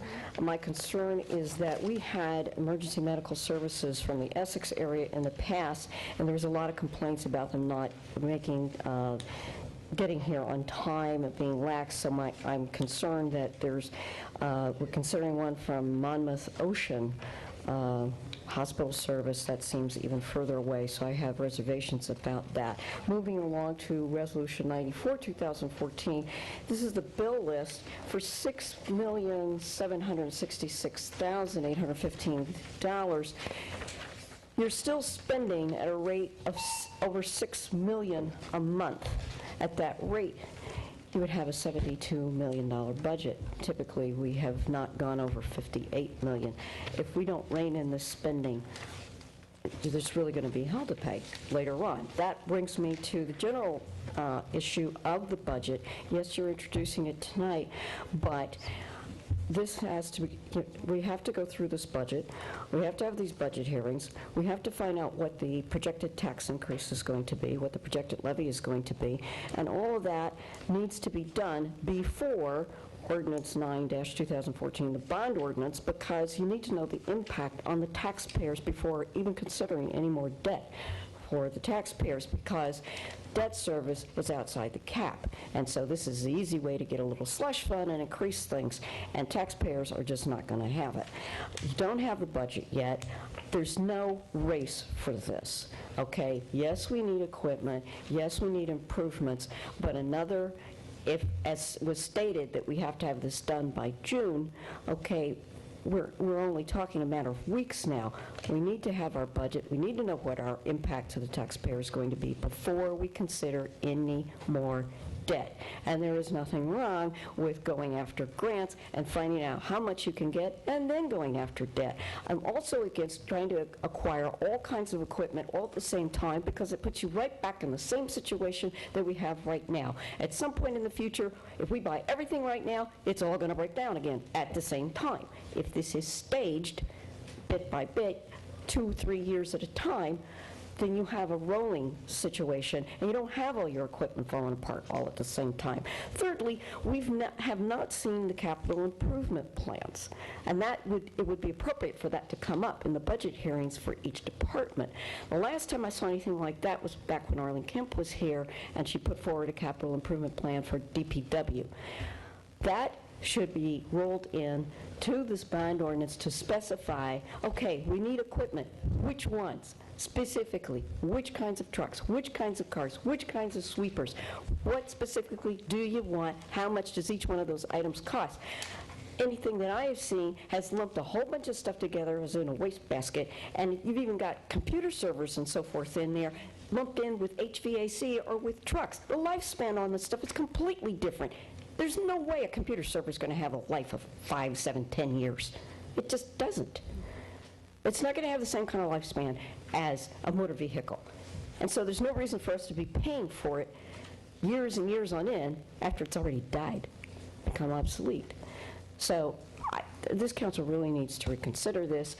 We started with a huge bond ordinance of this kind of amount. Then we rolled it back because we said, oh, no, that's too vague, there's too much stuff. Now it's come back just like it was before. What happened? Did everybody stick their head in the sand? This needs to be rethought. Everybody needs to take a deep breath, exhale. Yes, we need things here, but let's do it in a controlled, organized fashion. That's something that minimizes impact to the taxpayers, and let's do it after we know what our budget is. Ms. Wilson, did you want a response? You don't want a response? And just one, well, I do want to tell you 104, Monarch is the previous, they were just the EMS service that has been serving us for probably the last 3 to 4 years. And then Lifestar came in. I'll just respond briefly. Yes, the number for the bond is almost back up to where it is. I think what that absolutely shows or accurately shows is that the first bond was kind of close, because what I did was I went back again, and I said this a couple times tonight, and looked at the emergent needs, and the bond that was previously put forth just listed those needs. Then we came to council, and council said, let's put what we absolutely need in the bond ordinance. I think that was the right thing to do. I think what we are preparing to do is to have an orderly, controlled discussion about what is bought, when it is bought, and what is bought, what it entails. So I think that system is now in place, whereas it wasn't in place with the first bond ordinance. I see that as the difference. I also see that all the information has been shared. I think the council members have a well understanding of what's in the bond. Many of them gave input on what's in there, and it's no reason that it took a year to get this done. Our fire department, our police department, and our public works department is very active. We're not immune to fires. We're not immune to hurricanes and other things, tragedies. We need to have the proper equipment in place to serve the residents. Thank you, Mr. Mays. Is there a motion to close citizens' comments? Moved by Councilman Corbett, second by Councilwoman Jones-Bell. All in favor? Aye. Any opposed? Let the record also reflect that Councilman Abdul Rashid arrived at the meeting at 8:40 p.m. Council members, we need to take a 5 to 10 minute break. Is there a motion to adjourn? Well, it's I don't want to say 5 because it's something that has to be done. So I will, if it can get done in 5, it'll be done in 5. A motion to adjourn? Yeah, I move. Moved by Councilwoman Jones-Bell, second by Councilwoman Eason. All in favor? Any opposed? We're adjourned at 8:56 p.m.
Councilwoman Gordon Butler? In favor. I'm in favor as well.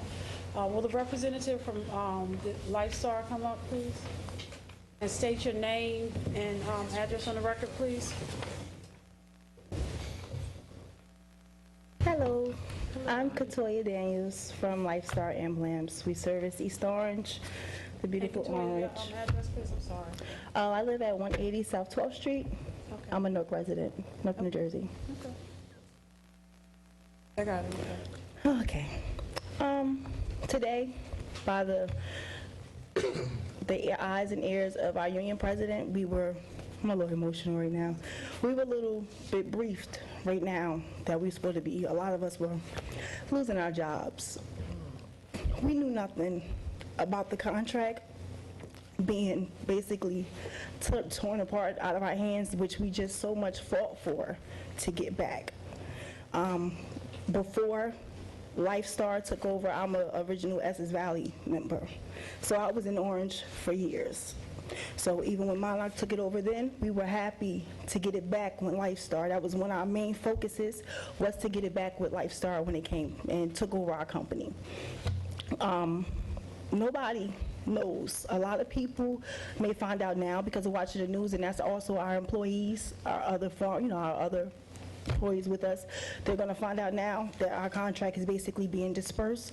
But we just found it to be troubling, because everybody have livelihoods. It's a lot of mothers, a lot of fathers, a lot of students, a lot of sons, daughters. And it would have been, not by y'all, but of course by our company itself, to let us know what was going on with the transitions.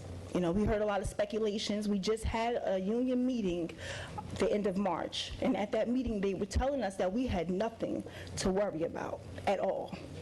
And to come today, while I just came on shift to find out that what was going on with our contract is disgraceful.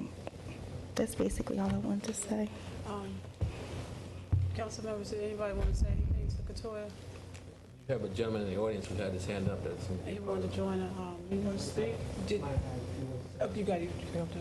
Are you?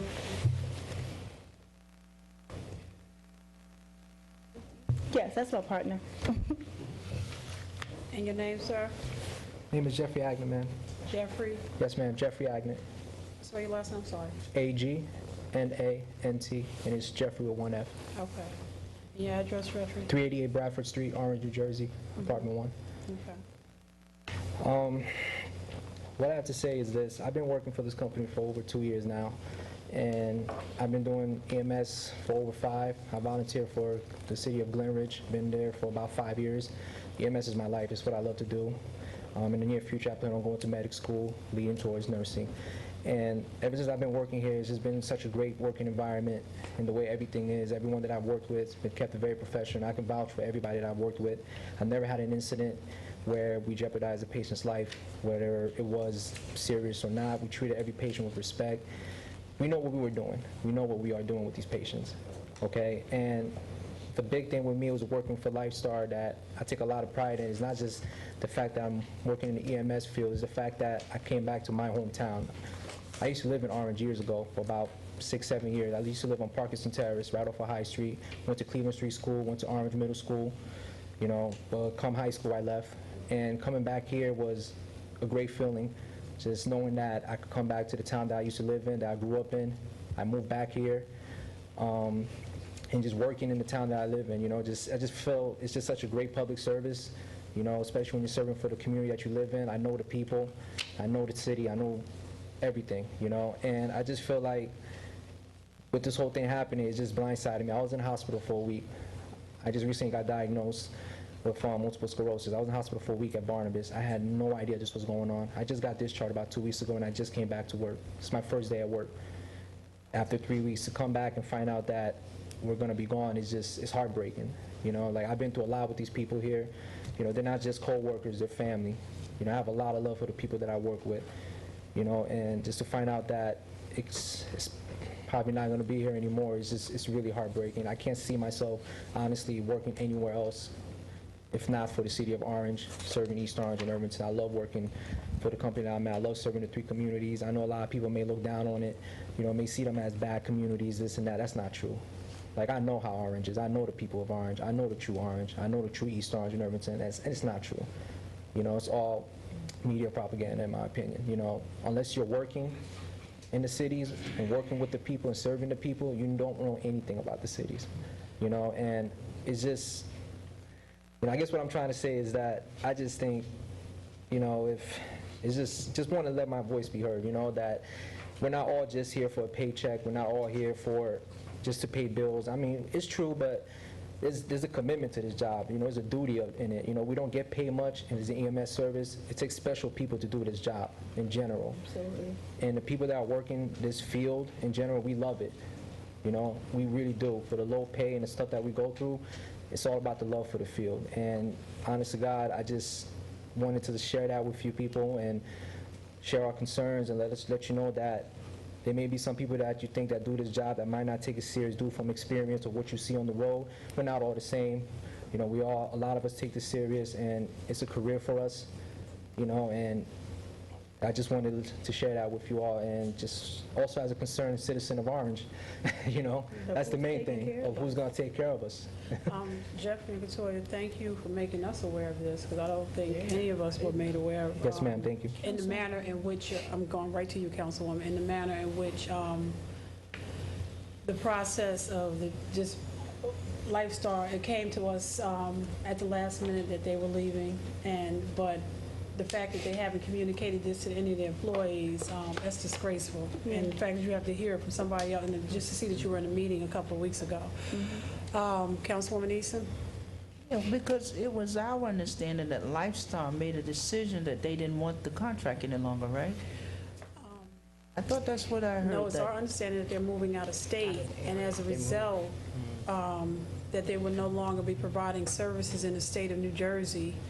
And they're ceasing, and we're just hearing that they didn't communicate to their employees, but that they were ceasing to exist effective May 6th, I believe, May 1st, and that's when the emergency contract with Monarch came in.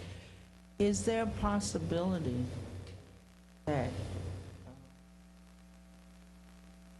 Monmouth Ocean would hire some of the employees? Who yelled out from this? Oh, I'm sorry. No, just. They said no?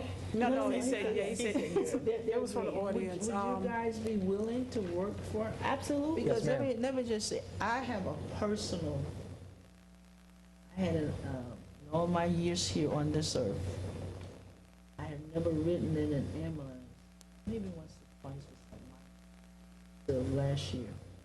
You guys became like my transport service, so I have personal knowledge. I think you guys do an excellent job. Thank you. Thank you. There was never one EMT that was disrespectful, nasty. You're all so caring. So I have a personal testimony. I think you guys are excellent. Thank you. Thank you. Because you show the concern and you come in and you do what's needed. And you make sure the patient is safe and that they get to where they're going to say. In fact, after a while, if one was short, I said, you know what, I'm so sick of looking at these ambulances. I don't know what to do. But you guys do an excellent job. Thank you. And I want to commend you for that, for the caring that you have. And it's such young people you care. Yeah. And I'm hoping, and they just said that they could hire some of you guys. And who's representing Ocean today? They didn't say they said they would be willing to work for Monarch. I thought somebody in the somebody stated that they should. Somebody said that they should hire. Not Yeah. So is there a way that we could, who's representing Ocean here today? Monmouth Well, let Ocean. me, Director Dow, Monarch is here, but Director Dow is asking to speak, but Monarch is here as well.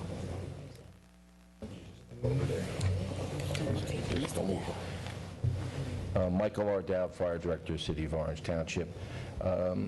Councilwoman, we were informed by the Lifestar Corporation's parent corporation that they were, No, as you we didn't say, I stated pulling we are out, and be informed was. I cannot make a comment on what's going to happen until this ordinance passes. But what I will say is, one, I started in the ambulance service many years ago. This young man says he lived on Parkinson Terrace. I was born and raised on Baldwin Terrace and went to Cleveland Street. So I have an affinity to the EMS service, just like the councilwoman. What I will say is, when we transitioned first from Monarch to Lifestar, I had a conversation with the Lifestar Corporation personnel about the employees of Monarch. And I was concerned about them, and I wanted them to be taken care of. We cannot force a private corporation to hire anyone, as we know. But I did have a conversation, and it is my strong opinion that they should honor, we have people here that are trained, that know the city. It would be an easier transition to absorb them than to start with people who don't live in the city, who don't know the ambulance services around here. And that's my position, and if this ordinance passes tonight, I intend to have that conversation in reverse. Well, I'm going to do what I can for the EMTs. I think there's a representative here from, because one of the things that I've learned, I've been knowing for quite a while. I have Mr. Peck here, representative of Monarch Ambulance. He's willing to make a brief statement. Hold on. Let me just finish my comment. One of the things I've learned is I've met so many people in Orange and in my ward too that are out of work. And each time we bring in a business or we do something, we're always bringing in outsiders. We do not take care of our local Orange people. In fact, I met another young man, and he's been looking, even on the development sites. Now, if you lived in East Orange or Newark, as a resident, they only hire residents. It's very hard to get a job in Newark if you're not a Newarker. It's very hard to get a job in East Orange if you don't live in East Orange. And I understand just from yesterday that the mayor is requiring that all of his directors live in East Orange. Orange. Oh, no, Mayor Leslie Taylor? Mayor Taylor, okay. Yeah, the recent mayor. I just heard that the other day, which I thought was a great idea. That's a true statement, that they all live in East Orange.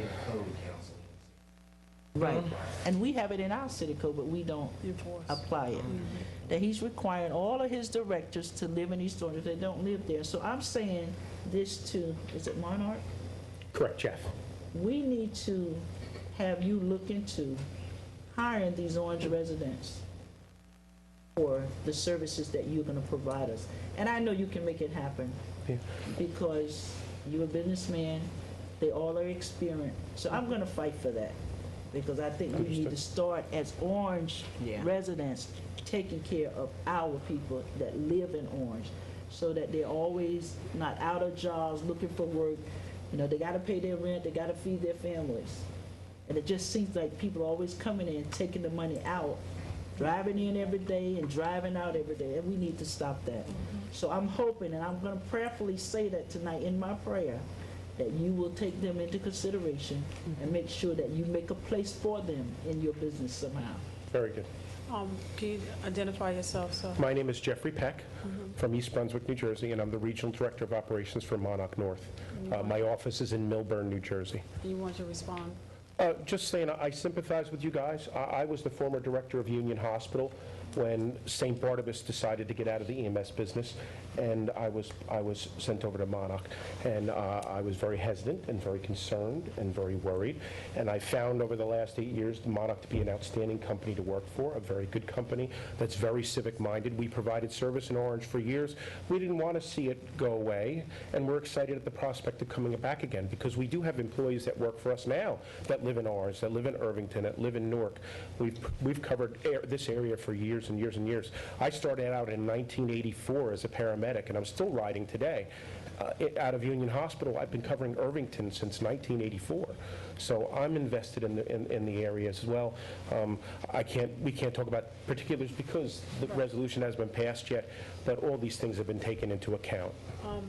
Council members, before, and thank you for joining us. There are other members, and I have to tell you, when I was out in the hallway, they actually, again, just heard this news, so they kind of start contacting each other and saying that we're going to be out of a job. So this is why you see other EMT employees from Lifestar arriving. So thank you for coming. Is there anything that you want to say before they finish? No, we can't have any more, but you're welcome to come back. But is any council members that want to say anything before they Thank you, Council President. I just want to say that my heart goes out to you guys, because I know what it is to lose a job like that, and in such a deceitful way. But at least let's try and look forward, like Councilwoman Tensi Eason just said. I'm in your corner. So if we can do anything to help another company to absorb you guys so that you can stay in the area and work your EMT magic here. I'm sorry. Wait, you can't, 1 second, Katoya, just let her, man, I'm sorry. Yeah, I'm willing to do that. God bless you. My heart goes out to you. Thank you. Council President. Councilman Hassan Abdul Rashid, I'm sorry. When does Lifestyle contract terminate? Director Dow? This is a one-year contract on December 31st But with their contract. contract would be done May 1st. Correct. They would take over in this emergency resolution May 1st. No, Lifestar will. Lifestyle will end May 1st if this resolution passes and Monarch would take over. But the overall contract they're taking over the present contract of 1 year. Okay. So what would happen if this contract that's not on the agenda passes? What is the scenario if that happens? I'd have to make an emergency resolution because we would be without ambulance service, and I'm before you now saying that we have to. We have to have ambulance service, and in this short time, I couldn't provide it any other way, even another private ambulance company. Okay, you've answered my question. I got you. I'm with you. Okay. So, but the contract, we wouldn't have service up until May 2nd or whatever the date you just said, though. No, the service is going to be seamless. It said May 1st, but we may a day or two. But Lifestar is obligated to us to continue service until somebody takes over. When is the next city council meeting? May 6th. Is it May 6th? Well, the resolution says that the service will start May 1st to December 31st, 2014. That's why they're asking us to approve it tonight. So they would take No, I was over just the was next- wondering if it was, I mean, I got the dates, I mean, I can add a little bit, but what I'm trying to say is I was wondering if we didn't pass a resolution today, maybe that would give this gentleman an opportunity to speak with a couple of these folks, independent. Council, Council President, if I may. Wait, hold on. Council President, I'm talking. Please, don't everybody throw balls and rocks at me at one time. Just one at a time, just one at a time. To my esteemed colleague, Councilwoman Eason, that's what I was just looking at. It didn't happen yet, so don't everybody get too alarmed. I was just thinking about that. But I yield to the floor. Let me respond to Councilman Abdul. Attorney, Attorney Hackett. Could I just respond to him real quick?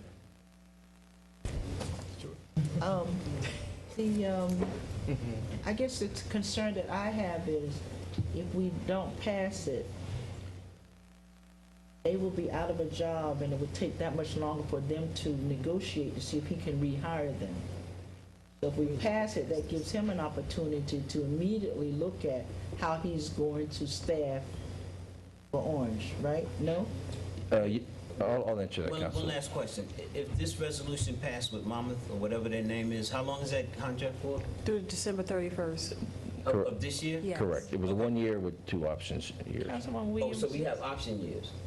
going forward. But it's only 1 year right now. Right, which You means let her we explain don't- her concern, because she's shaking her head no. We just need to know. Okay. Because But you have to come to the mic. I'm sorry. Excuse me. From my knowledge, we still service East Orange. We haven't heard anything yet, about our contract being void in East Orange. So if we're still servicing East Orange and Irvington, I don't see how that no employees are here to even service Orange, even if you were saying what you were saying, Councilman. Do you understand what I'm trying to say? So you guys are really not going to be out of a job. We're out of it.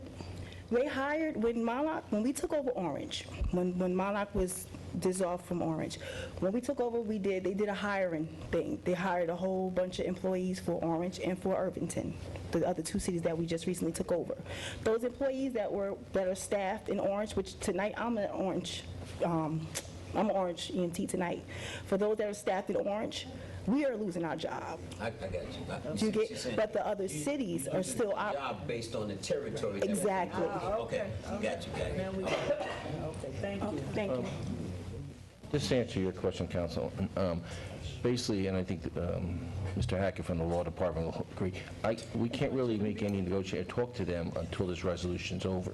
Once it passes, I'm hopeful that there will be negotiations about the present EMTs in the city of Orange. But as Mr. Hackett, as the Law Department will say, we can't say anything until it passes. No, Director Dow, we understood that part. That's not the chair. The chair's up here. Sorry, The I'm chair's up sorry. here, Director Dow, thank you. But let me ask you, Director Dow, I think the Councilwoman Easton, I'm sorry. Okay, Attorney I Hackett, just I'm wanted to sorry. add that Lifestar has advised that they're pulling out of Orange effective May 1st. Now, if we don't pass the resolution tonight, we're going to take the chance that if they do pull out, we're not going to have coverage. Right. Yep. So we can't make them hire employees, we No, can't make we them don't. stay.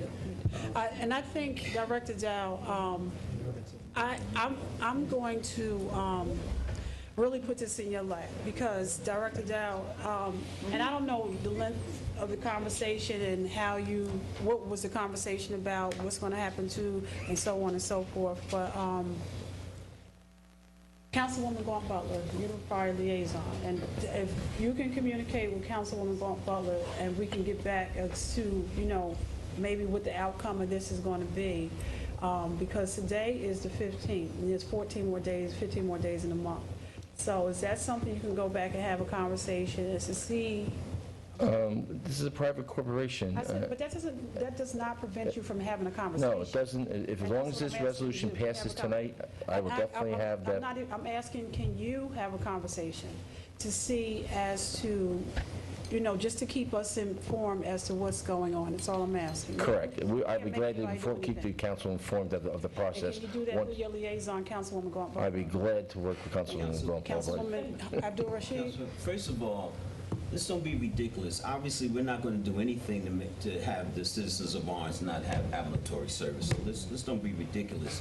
Second of all, I know that you can't negotiate and say anything prematurely when the ordinance may or may not even pass. But in my position, I still threw that out there anyway. Having said that, can we move the agenda? We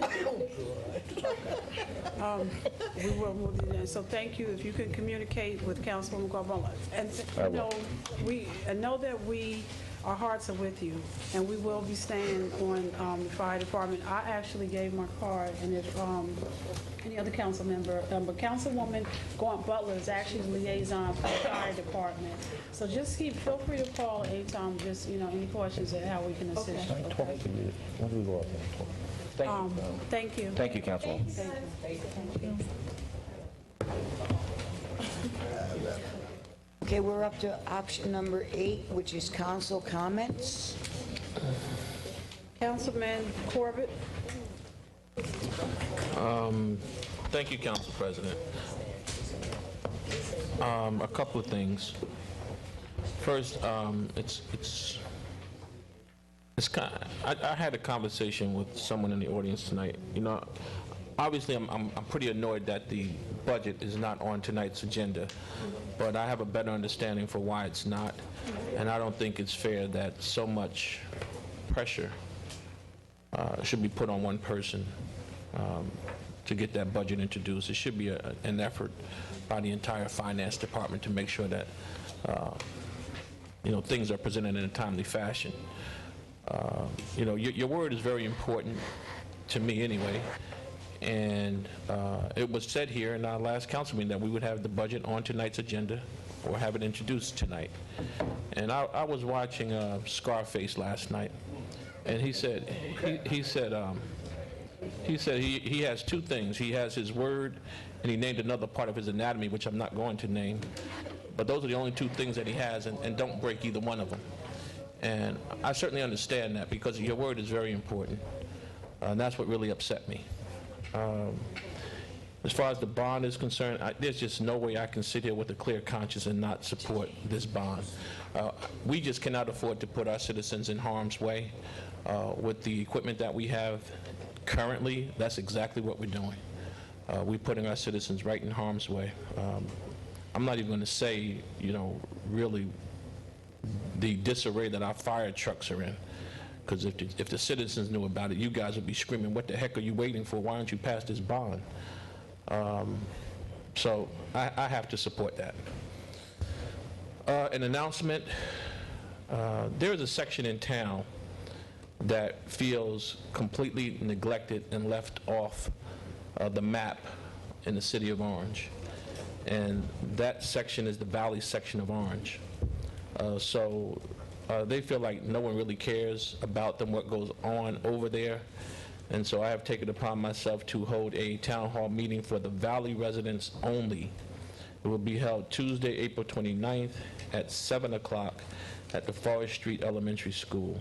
I will be joined by the police director, the director of public works, the tax collector, and hopefully a representative from the recreation department. Again, that's Tuesday, April 29th, 7 o'clock, Forest Street Elementary School, town hall meeting for the Valley section of Orange and the residents there only. Thank you, Council President. Thank you, Councilman Corbett. Councilwoman Butler. Thank you, Council President. I just have one brief remark, and it really is in regards to the bond ordinance. I sit on the Finance Committee, and we've had vigorous debate about the bond ordinance. We've done our due diligence, and we've, gone through we've overcome some hurdles. Myself personally, I am a very frugal person, and I don't like to spend money. Especially the city's money. So there is a debate within me with regards to this. I probably will vote in favor of it, and the rationale behind voting in favor of it is that I need to overcome my own personal position on this and think about the residents in the community. And there are some needs that need to be addressed. I do take solace in the fact that although we're approved, although I will vote in favor of it, it has to come back before us.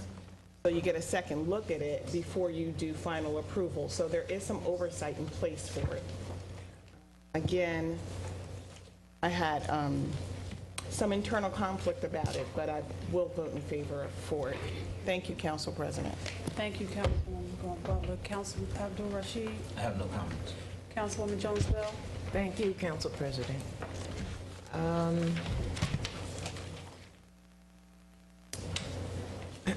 First, I need to ask Marty Mays about, well, through Council President to you, Mr. Mays, about the potholes. And is there going to be like special patchwork that you're doing, and when can we expect you to come swing through the East Ward, because we have some serious ones? The potholes are definitely an issue all over. We have done some patching of potholes with the winter mix, but you're absolutely right. We are getting ready to begin doing a lot of different cutouts on different streets. We're just waiting for the weather to stabilize. So you will see pretty much for the rest of the spring and summer a lot of work on the streets. And I did mention it again earlier that it's not many roads, but we will be repaving 5 roads over the next month and a half. We also be doing some sewer work, working on a couple collapsed sewers, and we also be doing a lot of work on the catch basins. Okay, I just need to remind you that North Day was on that list, as well as North Center was on that street list. Remember when you asked us for a list? Right, I do. And since then, I'm sorry, but since then, since the snowstorms, North Center between Washington and Park Place, oh my God, they're horrendous. Please, at least patch if you can't do a total repair. Thank you. Say Councilman Jones-Bell? No. Oh, I thought you said thank. Oh, you said I thank did. you, Director Thank you Mays. to Okay. Director Mays. Okay, got you. And very briefly, I just wanted everybody to know from me, because people are questioning and wondering and hearing rumors. After a lot of soul searching, and whole lot of stress, I finally decided to withdraw my candidacy for the East Ward. Councilwoman Eason, Councilwoman Jones-Bell, just wait a second. Yeah. Busy night. Whew. Yeah. Firemen are busy tonight. Yeah. Sorry. So what I said was I withdrew my candidacy for East Ward council member. I'm very grateful for the experience and for the opportunity to serve. I will continue to serve in whatever capacity that calls me. I'd like to thank all of my constituents and residents who supported me from 2008 until now. And people that I've met along the way that have kind of just jumped on, the bandwagon with me, and people have been very good. I mean, I've come to love a lot of people here. I've gotten really close to some people, and I'm probably going to shed some tears. And you miss something when you first leave it. You're going to have some hole inside of you because it's really a part of you. But I'm not going to cry now. You're not crying already, are you? Oh, stop. Okay, no crying. But I just wanted to say thank you. Thank you to all you guys. Thank you for your critiques. Thank you for your questions. It wasn't always nice to hear. It didn't always come across nicely when I got yelled at, but, par for the course. So, I just appreciate life, and I want you guys to keep on pushing. And I'll push with you when I can. Thanks. Thanks. All my council members, thank you. And the clerk's office. Thank you. That's all. Yes.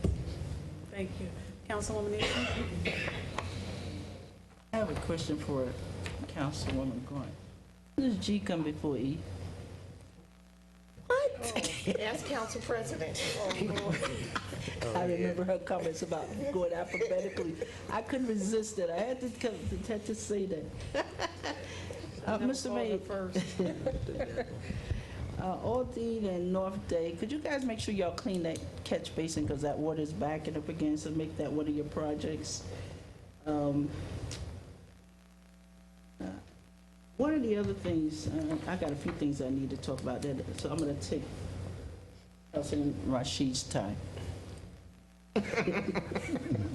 He's very quiet tonight. One of the things we need to look at, and I don't know how we do this, and probably we need to talk to, I don't know where it's the health department, we need a homeless shelter somewhere. Yeah. We've got to find some place for these people that's wandering the streets to go and have a referral of a homeless shelter. I don't know whether it's, and I don't know if we necessarily want to send them all the way to Newark, but that's probably one of the to-do things that the council needs to sort of come together and look at. And my next two questions is for Director Sims. Aren't you glad you came in there? Hakeem Sims, Police Director.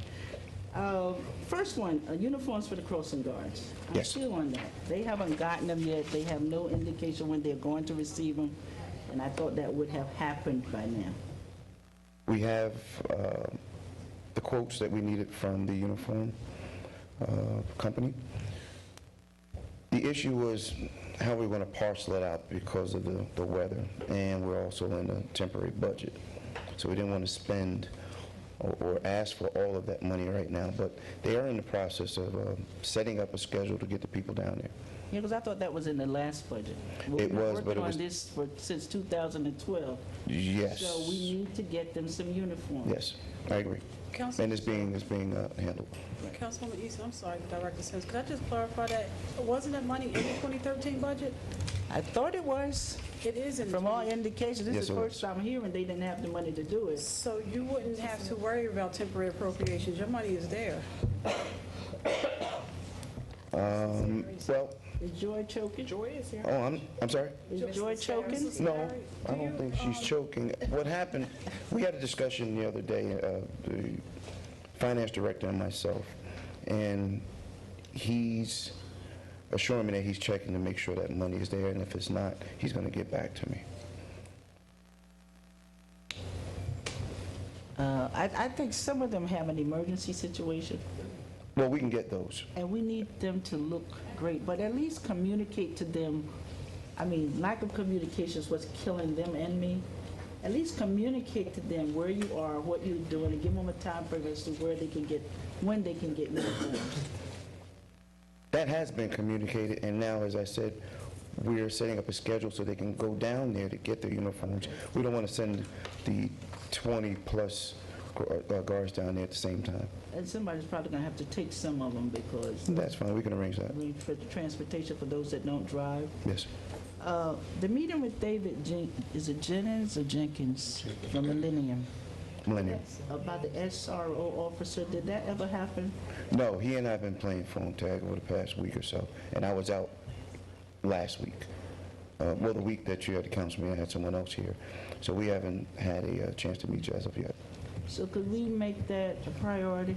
It is a priority. Yeah, Yes, it 'cause is. Well, it's not, because you haven't met with him yet. Well, it's a priority, I haven't been here. But could you sort of do that this week? Yes, So we can sort of absolutely. get an answer as to where we are with the grant, who's going to write the grant?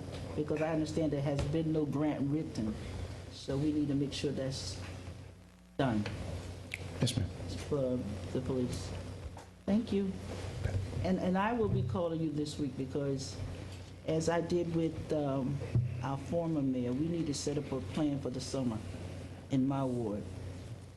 There's some type of plan like I had with Mayor Hawkins where we need to make sure, because we're gonna have a long, long, hot summer if we don't start to do something now to combat some of the things that's happening. And I think we need to get ahead of it. So when the summer hits, it's not a big deal. Okay. All right? But I'll be calling you this week. I'm off sure you on will. this week, so I can aggravate you every day. I'm sure you will, ma'am. Mr. Mays, Star Tavern, those lights, were you able to look into that to Yeah. see what we can do to put those lights back on? Yeah, I don't think we ordered them. I check it. I did send somebody out there to assess the situation. I think we ordered the lights, if I'm not mistaken. I'll let you know tomorrow. Okay, would you give me a call tomorrow? One quick follow-up that I found. Did we ever find the bus? We need to ask the director that. Did we ever find the bus? Last I checked, they haven't found, they found the title. The bus. I said, did we ever find the bus? Director Sims, oh,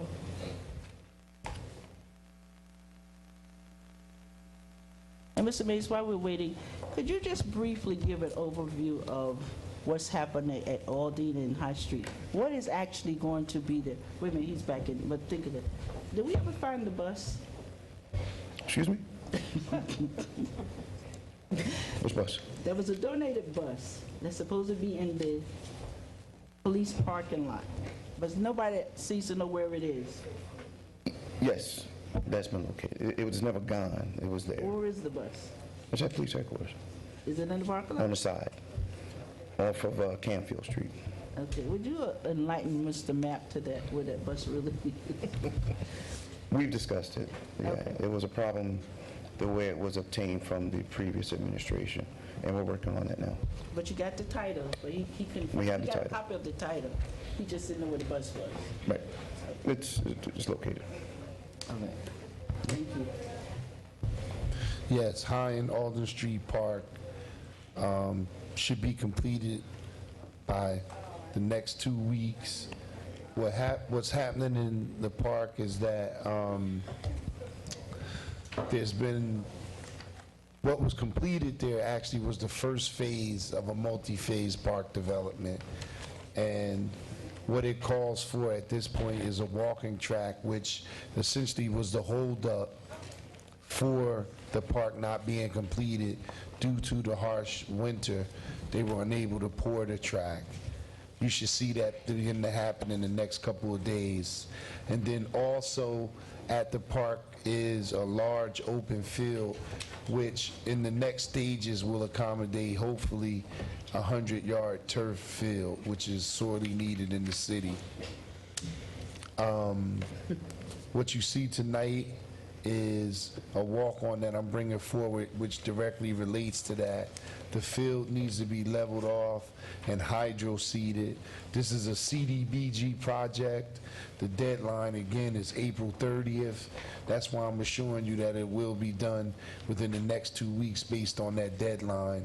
We just received approval to spend some additional funds that were left over on that hydro seeding and that leveling off of the field. So you'll see that part completed definitely by May 1st, April 30th. And that's what's there for now. So it encompasses a large walking track around the entire field, a small play area for children, as well as a open field, which will be grass. And there is another phase to come after that, which is a irrigation system for that grass, which is also a CDBG funded project. Mr. Mays, the turf field is going to be used for what? Primarily, it's envisioned to be used for soccer. We only have one 100-yard regulation field now in the city, which is at Bell Stadium. It's going to be soccer, not football. Oh, it'll be multi-purpose. All of our fields are multi-purpose fields. So it'll be used for soccer, football, or baseball, or whatever? Not baseball, but Just it'll soccer? be, yeah. And the locking gates, who's going to be responsible for locking the gates at night and opening it up in the morning? Well, definitely the Public Works Department to be responsible for opening it up and locking it. We still got to work that out, though, how that's going to play out.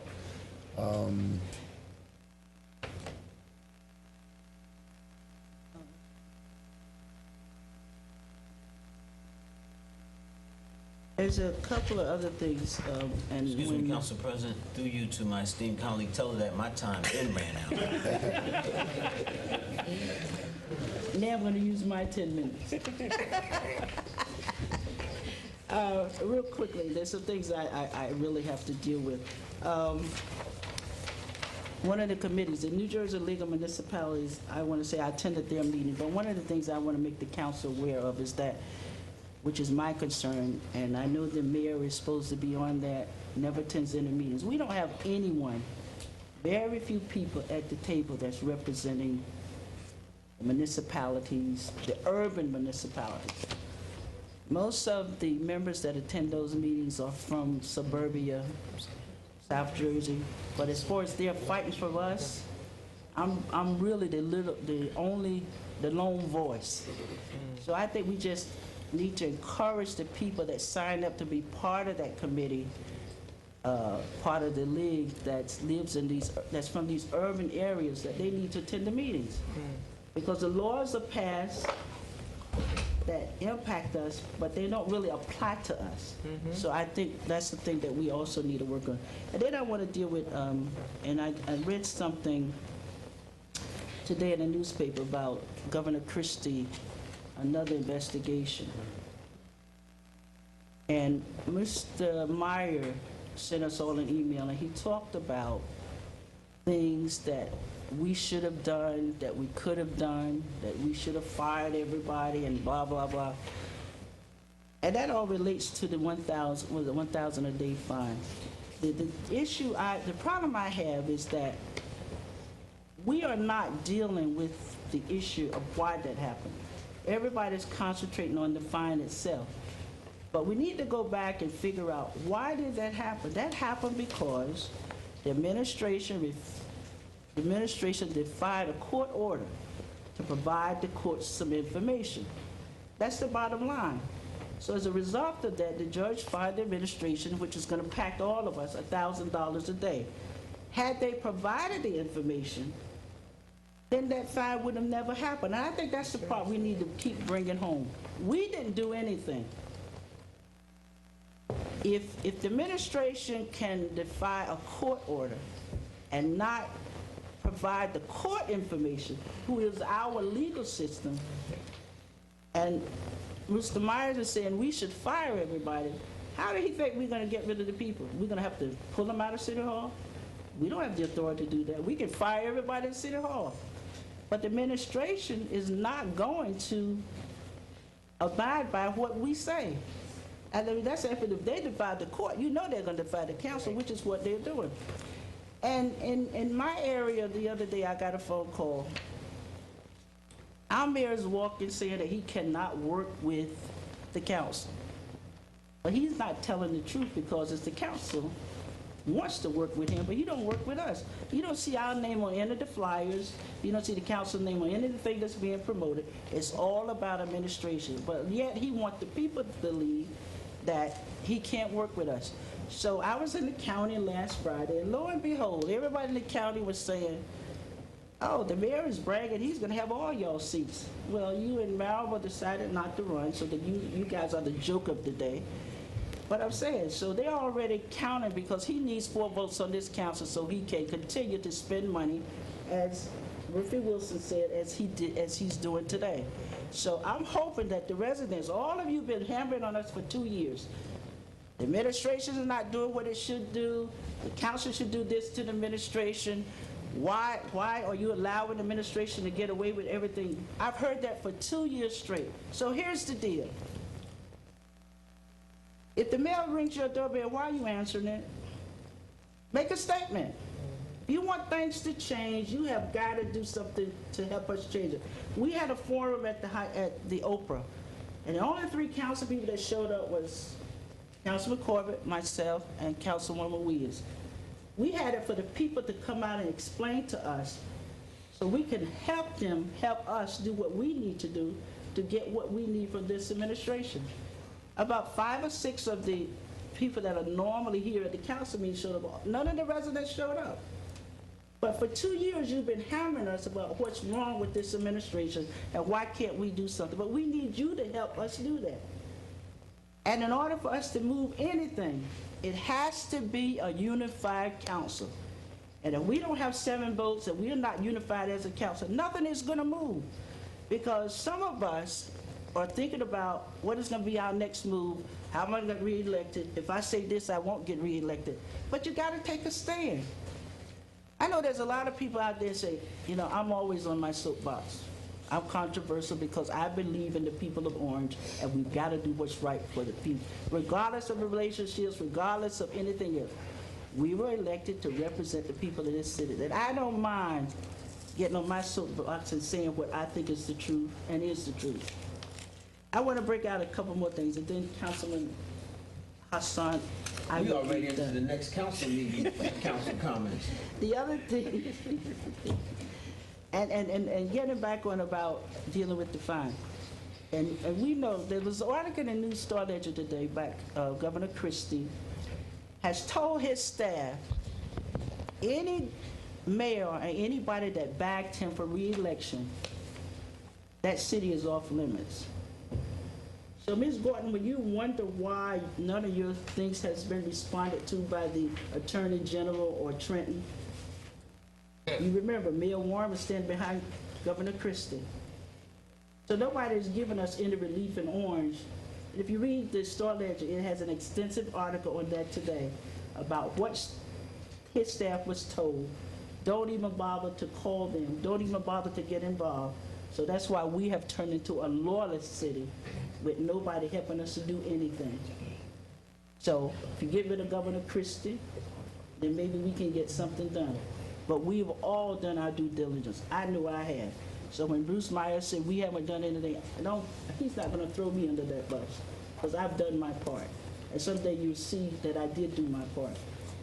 Try to make sure that we get this city back on the right footing and we do what's right for the residents. And this is for our legislation. I want you to look into, and by the way, let me just say this.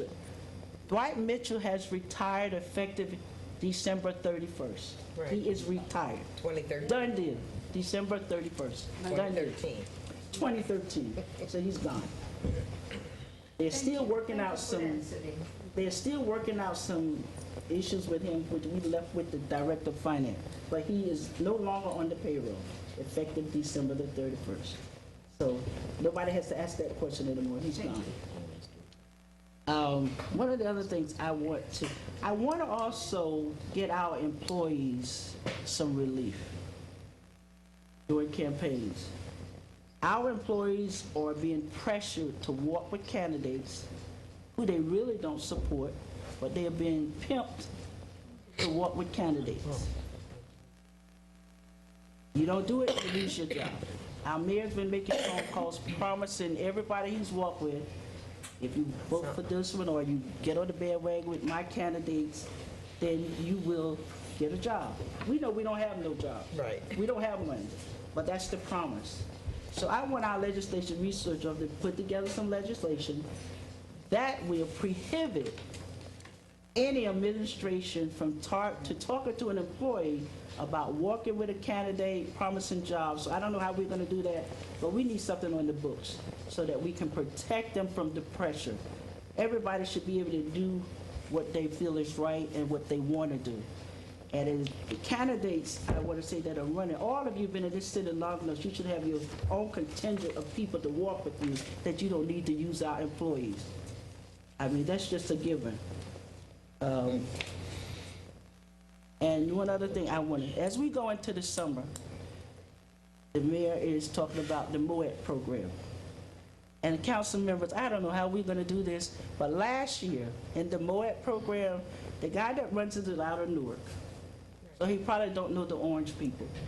We need to ensure that every job that's given through MOET is a person from Orange. We had 50% of them was from Newark and East Orange, and every place, and Union, every place but Orange.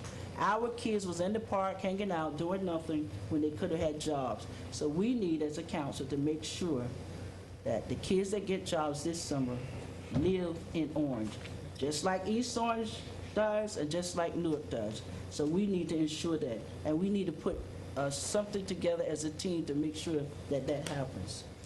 And with that, I think I'm done.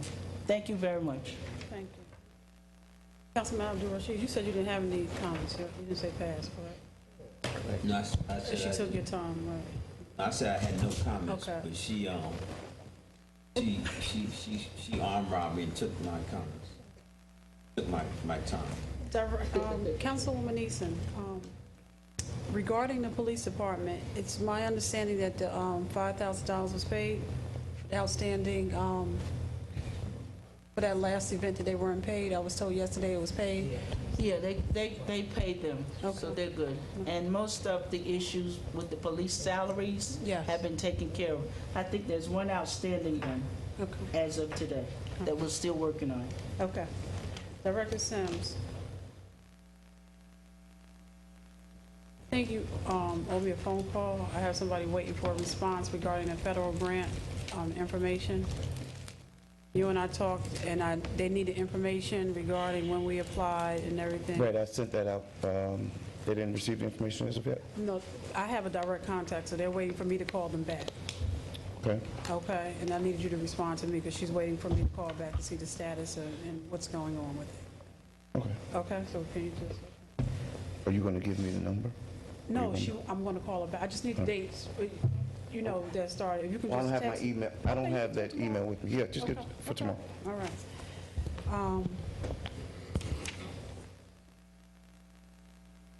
I just, you know, want to... One of the things that I think whoever's sitting in this seat is always conflicted with running an efficient meeting, making a decision to allow some people to go for the purpose of, you know, that moment. But I think that respect has to be given and received. And when we don't do that, I mean, because the citizens of Orange, every person sitting in this seat, including myself, we really care a lot about Orange. It's born and raised here, lived here all my life, and that's not a reason to care, but I care because I care. Right. But if we collectively don't respect one another, and you know, I think one of my favorite sayings is actually by Ms. Stewart is, "I'll be back at the next meeting." And we can continue, and one of the things is that I think that one of Councilman Abdul Rashid, when he was president, is that he encouraged people that there's days outside of the meeting that we can talk to one another. And I understand the purpose of coming to the council meeting so that everybody can hear. But please feel free to call to ask a question, and it's not for council members as well, it's for directors. And if one person, and that's where council members could assist, if you're not getting a response from a director, please let us know via email and what's going on, because I know when I leave this meeting, I take my notes and I call and I follow up and I say, did you do this and did you do that? And I'm expecting it to happen. But to come back 2 weeks and there was no kind of contact in the middle is kind of unfair to us all. So let's, communication is, a back and forth thing. And in order to be effective, we have to, talk to one another. And going back to former Councilman Lewis, who was the first person who spoke on citizens' comments, I beg to differ regarding the people that we acknowledge, and sometimes we're not going to hear everything. So again, we're all each other's eyes and ears. So the council members, as I stated before, and I want to be clear, if you call any council member, and I can vouch for every council member sitting here and say, so-and-so was a Orange citizen who did so much and they should be recognized, they moved on and passed. They don't have to even have passed, they just need to be recognized. And you make that recommendation, we take your recommendation seriously. So please, via email, via phone call, to come up and call us, I don't even think that's unfair, a fair thing to the family, because you're calling out a person who is obviously somebody who did great things in the city, and to not give the opportunity, and you don't even have to talk to a council member, you could talk to the clerk's office and not communicate, it's just doing that person a further disservice. But the names are written down and we will research them. Again, much has been spoken about the bond ordinance, and one thing that I will assure you is that we will follow and track the money and make sure that it's done properly, in as much as, that we're supposed to and is possible. But I think Councilwoman Easton made a very good point.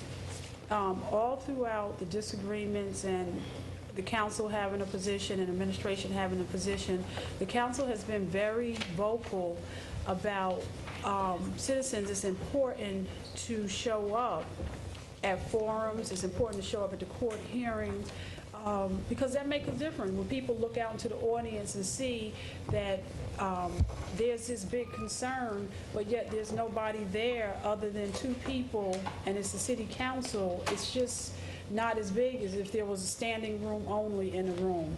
And one of the examples I used to give to the parents on recreation, when they were having issues about some of the things that were going on in recreation, there are 22 council meetings a year. And I know we have 100 and something parents. So if the parents form a coalition and say, we're going to be at every meeting and just say such and such until everybody is heard, then everybody will come. And you don't all have to do it at the same time. And I think even at one meeting, a mother came up with her son, and her son started talking. So even our young people know what's going on, but you have to be engaged and not to the point where you're so frustrated that we're at one another. So I just want to encourage everybody to attend. Council members do give forums and to start coming out. And we have over 30,000 people in this town. We have 14,000 registered voters.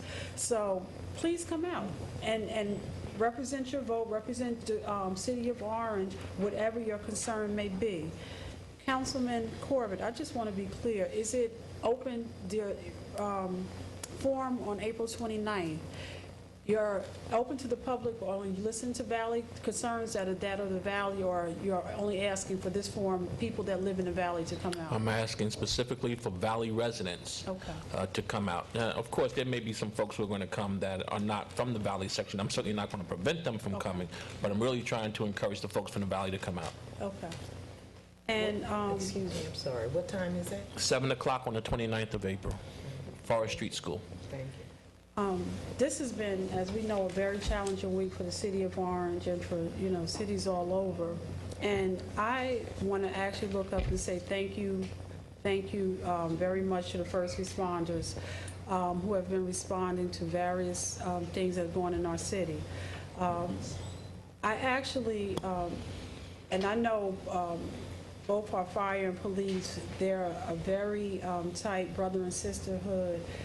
And it really just took something from me. You see, there was a firefighter in New York City who actually ran into a fire, and he just passed away. And as you know, last year, we had 2 fire personnel that ran into a fire, and they were here today. So I ask you to look at that, because I hear people, make remarks and things like that, but just think about that. Sometimes you may run into a situation and not be there, and it was the same, type of situation.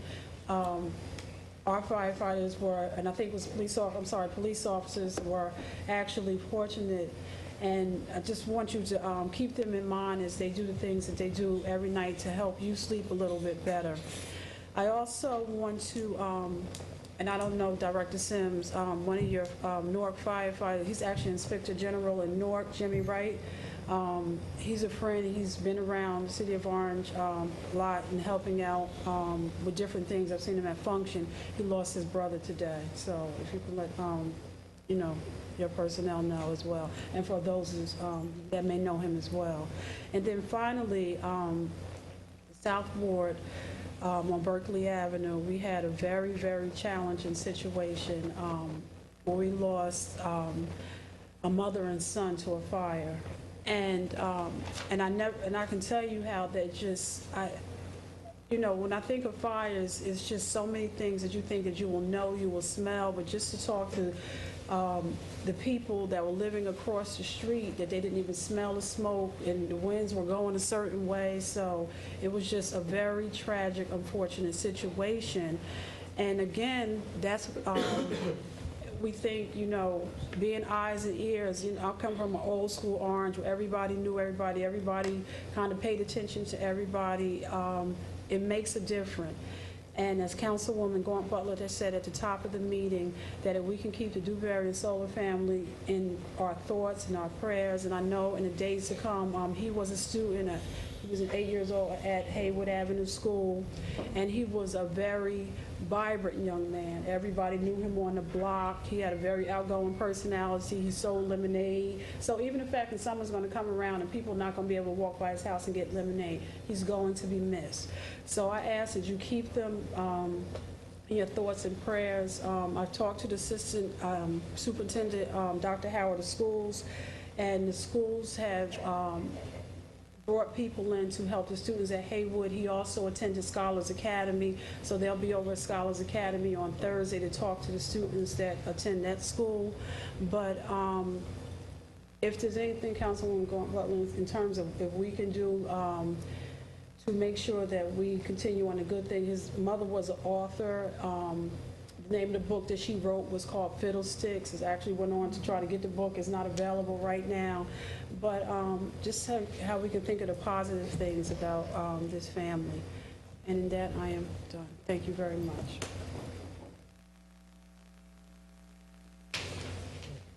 We're up to item number 9, ordinances on second readings. We do not have any.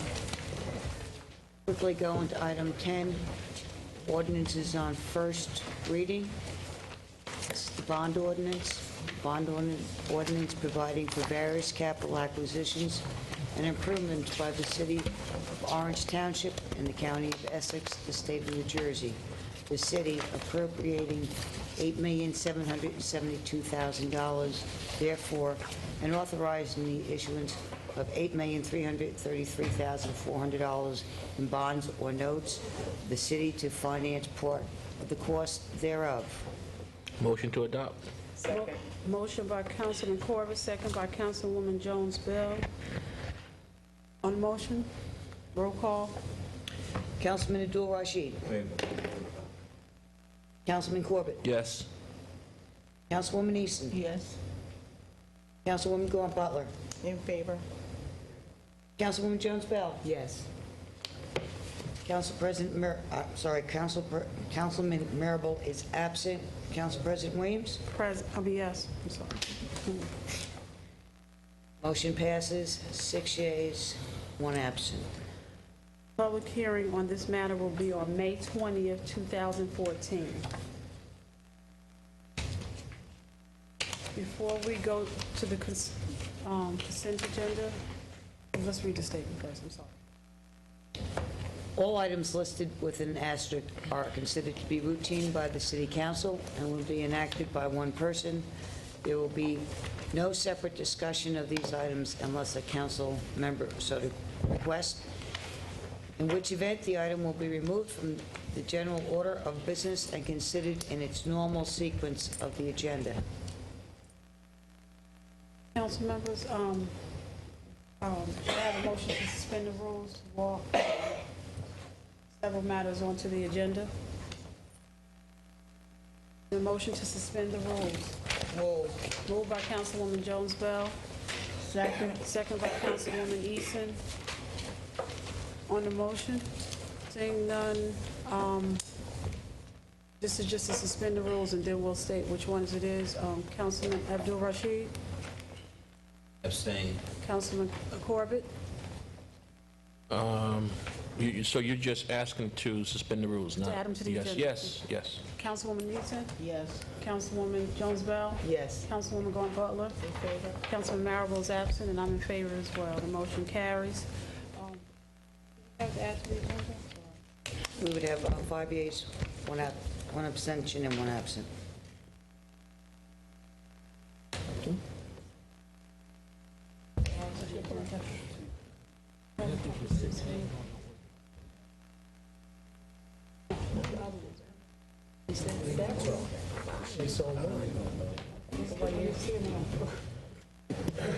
Oh, no. Yes. It's this one.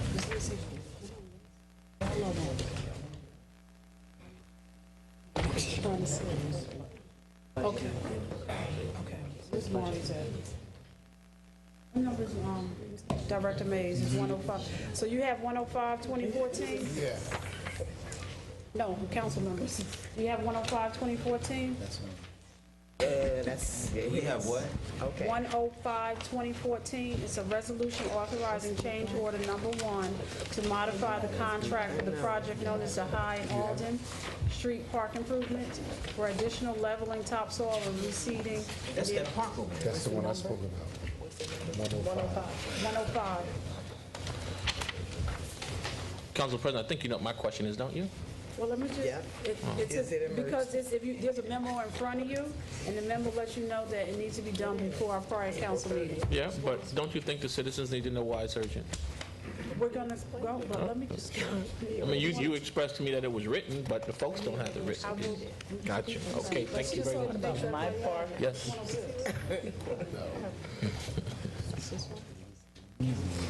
Okay, he's got it. It's 106.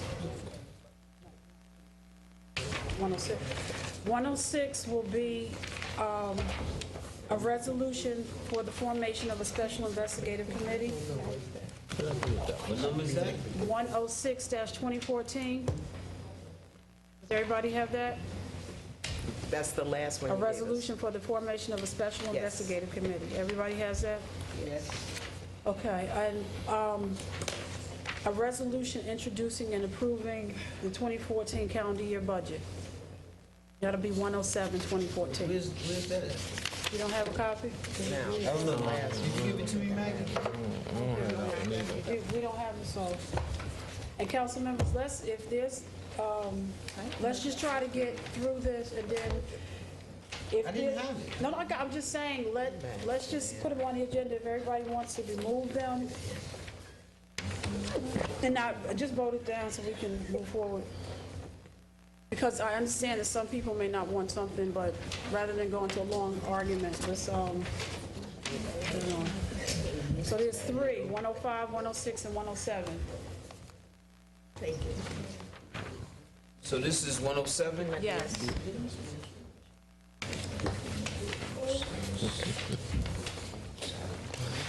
confused, man. I don't know what number is what. Okay. I only have, All right, so is there a motion to add 105, 106, 107 to the agenda? All together? We can do it on a motion, let's just get there, yes. I'm moving on the motion. Okay, is there a second? Second. Second by Councilwoman Easton on the motion. how many do you have? Three. 105, 106, 107.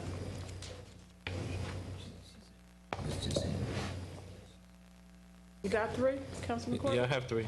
Okay, we're on the motion. Is there any discussion as to adding these three on the agenda? Yes. On the, Councilman Abdul Rashid. I'm not in favor of adding, well, I guess it would be, I mean, so would you voting on them as a group or separate? We'll be voting on them as a group. Or you can take it off when we get. Yes. You can all Okay, vote. proceed. Councilman Corbett? I just want to know what the urgency is for all 3, and so the public can hear it as well. The urgency for 105, 2014, there's a date that it has to be done by May 1st. The grant deadline is April 30th, 2014, and we don't meet again until April 6th, or May 6th, I apologize. 106, 2014 is a council request so that we can move on these outstanding items of investigation.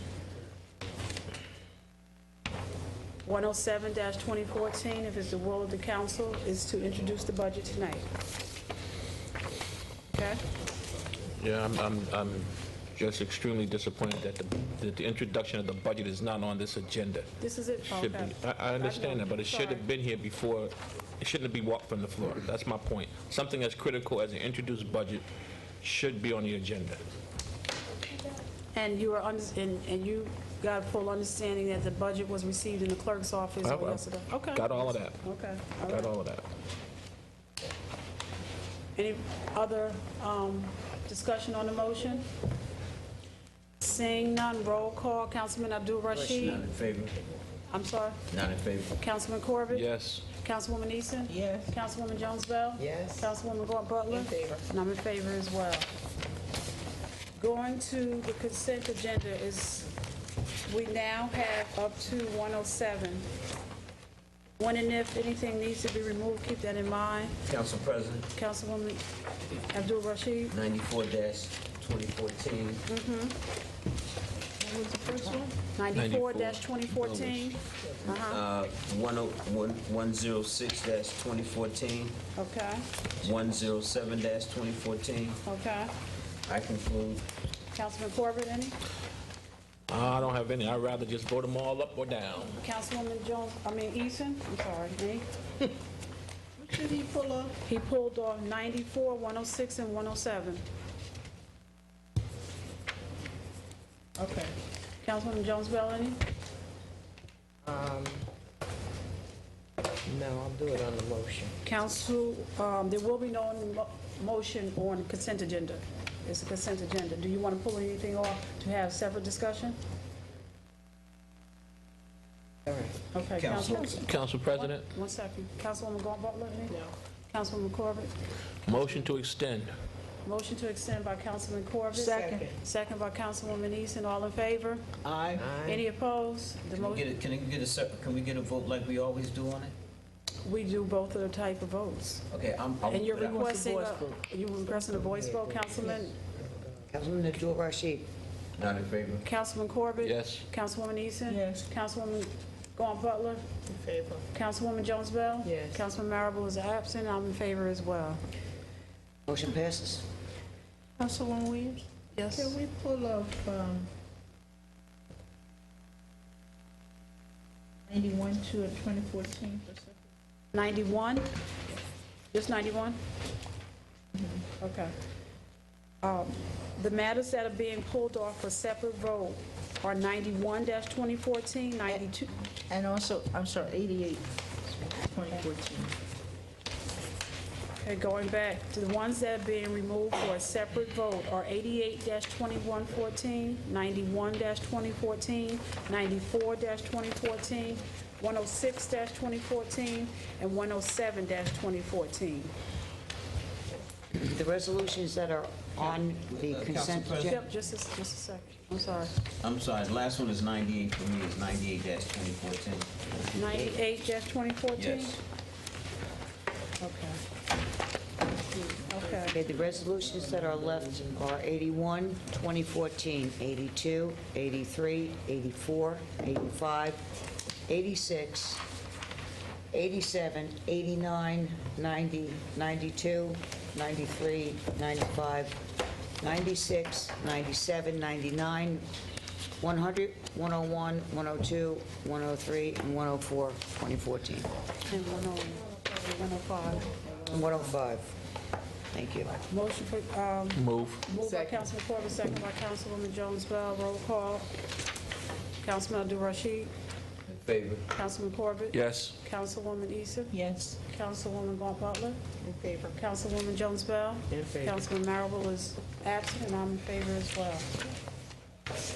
Going to those that are for separate vote, 88-2014, a resolution authorizing Hillman Consulting to replace the firm of Birdsall Services Group as a licensed site remediation professional, LSRP, and to apply for grant funding from the New Jersey Department of Environmental Protection for site assessment and remediation of the 321 Scotland Road, 507 Mitchell Street.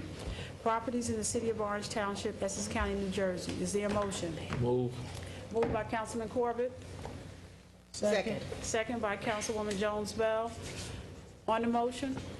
Council President, my question was, is there anybody from Hillman Consulting here? Yes.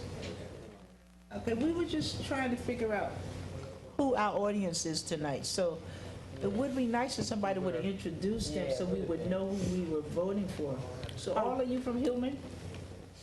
Just the two of us here from Hillman Consulting and Hillman. Okay. Do you need to, nothing further? You No, I want just to know who they are? I just want to know who you are. Marty, you don't have any comments? No, I'm serious, Marty. No. Council President, through you to Mr. Mays. Mr. Mays, do you seriously have any comments? No, I don't. You want to tell us how good they are? Or how You want- bad. Well, Councilman Easter, is it your preference that they come to the mic and introduce themselves? Yeah, that'd be Okay, nice, so we'd have put a Okay, face. can we have a representative from Hillman put a come, name or with the both? face. Yeah, name Yes. with the face.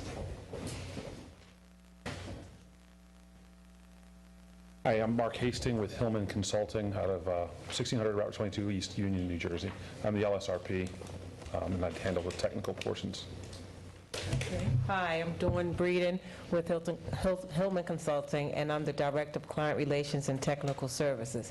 And basically, Hilton Consultants is a firm that's been around for 28 years, and we do environmental assessments. We have a track record of doing site remediation, Phase 1 site assessment, Phase 2 site investigation, asbestos.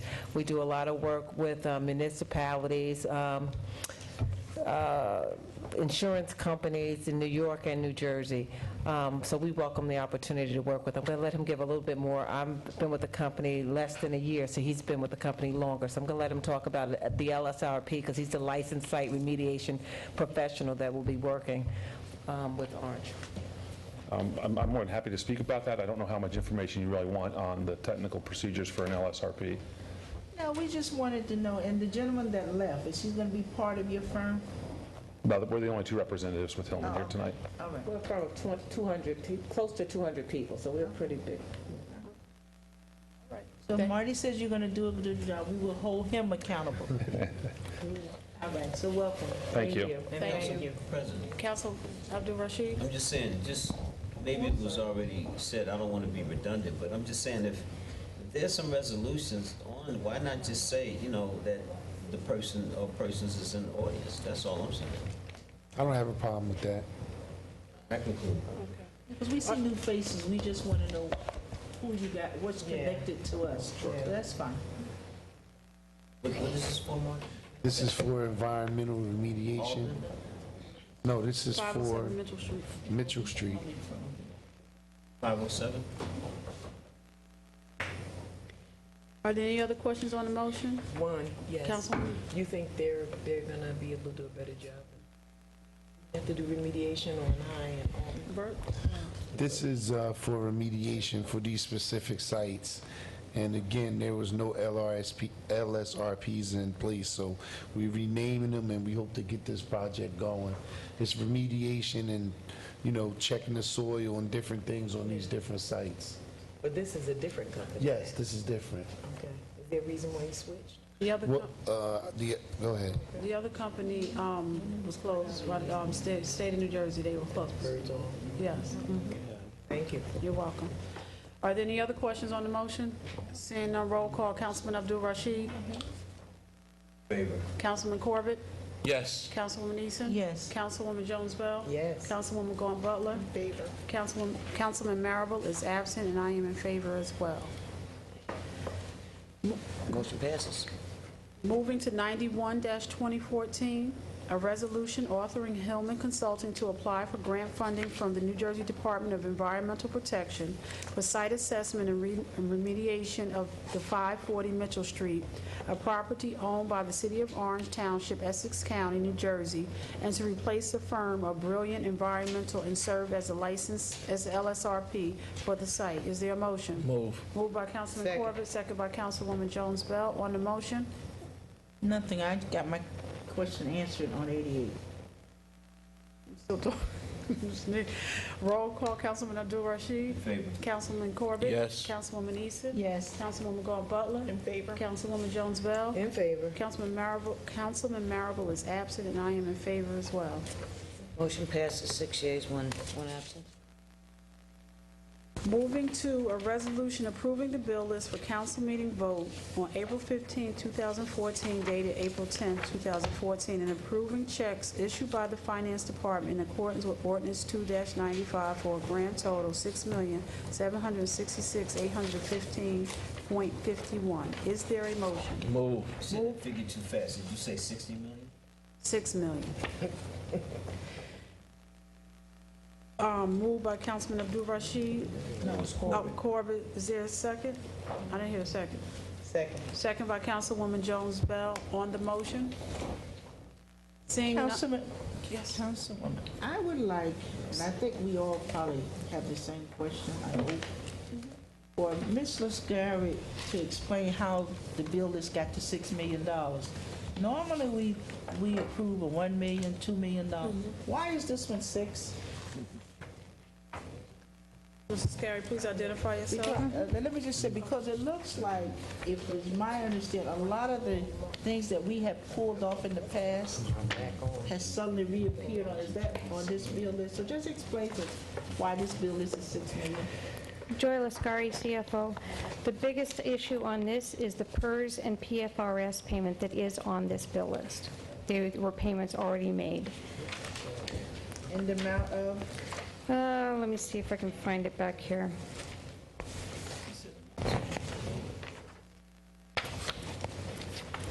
Unfortunately, somehow in the translation, the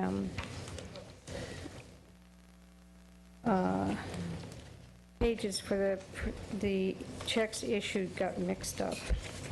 So I've got to find the one that has that on there. The PFRS payment was $3,354,114, and the PERS $624,904. So that's almost $4 million just in one item. And that's a one-time-a-year payment, and it's due on April 1st. And just in case somebody doesn't know, could you just explain what PERS means to a layperson? PERS is Public Employees and Retirement System. PFRS is Police and Fire Retirement System. The city is responsible for paying a portion of everyone's retirement. Another portion comes from the employees' paychecks themselves. And this is the city's portion. Are we up to date with the payments? Yes, we are.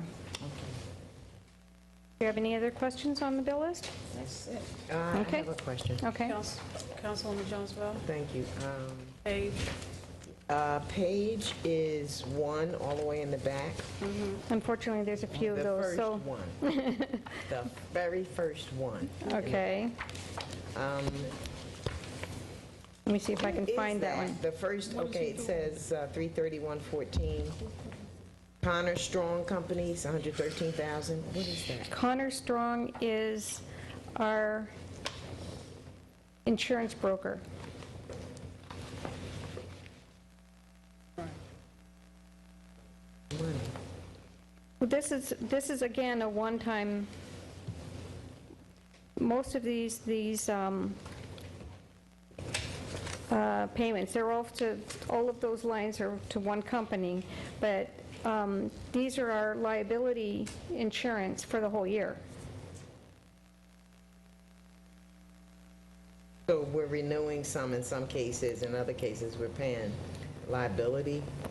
It's just the name that they put on it. I mean, I don't think that we would have, I don't think that it should be required for us to list every type of insurance that we have or the way that they list it on their invoice, but that's the way it was entered. Okay. It's all one purchase order, actually 2, 3. And one other on page 7 in front.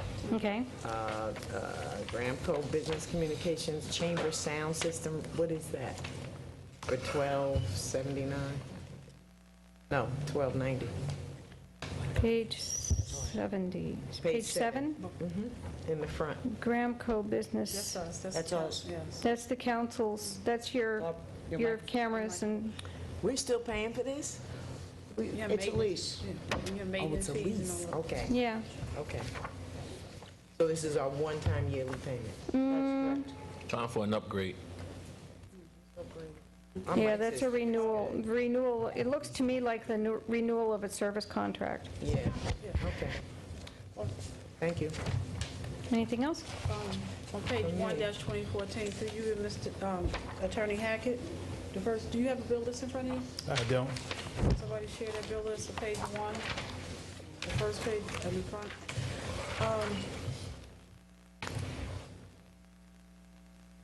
McElroy, Douche, and Mulvaney, they were awarded legal fees.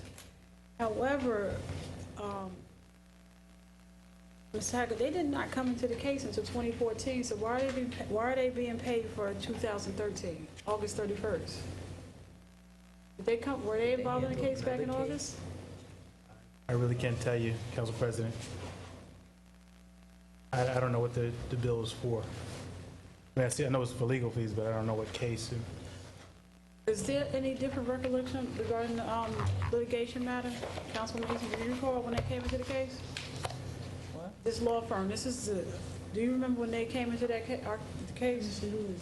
McElroy, Douche, and Mulvaney. Our case versus, you mean the council, the council's case Right. versus the administration? Right. Some of the council members versus. No, I don't recognize this name at all. It said through 8/31/8. Well, why don't we pull it till we get more information? Attorney Hackett, can you get clarifications, because I don't recall them being in August. And even the second one, it says 8/31/13, and I thought they came in 2014. And then actually, 2 separate bills, for the same invoice. Actually, it's probably one bill charged to 2 different accounts. So one's charged to the mayor's office, Yeah. and one's charged to the law department. Yeah. So, can we remove that, and if you can just send us or have Mr. Smith send us a memo as to, and the bill as well. So which one are you removing, 13? $13,213.70 and $2,220. 2,200. 2,200. Yeah. Sorry. That's okay. Okay. Councilman DeRoche, you had a question? Just curious about the young man. Okay. I make a motion on the agenda. And the amount to be removed is how much? $15,413.90. 15,000. 413.90. Motion to vote on the bill list as amended, to remove the $15,413.90 The motion to amend and adopt. Move. Moved by Second. Councilman Corbett, second by Councilwoman Jones Bell. Councilman Councilman? Abdul Rashid, Not in favor. Councilman Corbett, Yes. Councilwoman Easton, Yes. Councilwoman Jones Bell, Yes. Councilwoman Gordon Butler, In favor. Councilman Marable is absent. I am in favor as well. Motion passes 5 yeas, 1 nay, and 1 absent. The next one is 98-2014, a resolution authorizing balance point payroll to process electronic payroll disbursements and payroll agency obligations for the City of Orange Township pursuant to NJAC 5:30-17. Is there a motion? Move. Moved by Councilman Corbett. Second by Councilwoman Jones Bell on the motion. I do want to let you know that there is somebody here from Balance Point if there's any questions. But I guess I'm a little confused because I thought prior to this going on the agenda, we were going to get a presentation on it. They did the presentation. They did? They were here. I must have forgot. Yes, they did. There were matters for discussion. Yeah. So is that saying we're going to get a new payroll company now? Yes, it will no longer, if it passes consensus, I think currently is ADP, and then now will be, I think the question is, when will the transition, and this will be effective, and when will we cease for ADP? But I mean, I can, I guess, I must have slipped through that. Okay. But can somebody just explain what's going to be different? How's it going to be more accurate? Balance Point, could you come to the podium? You have a presentation too as well, Councilman. Joy Lascari, CFO, and Jason Giovannis, Balance Point Payroll.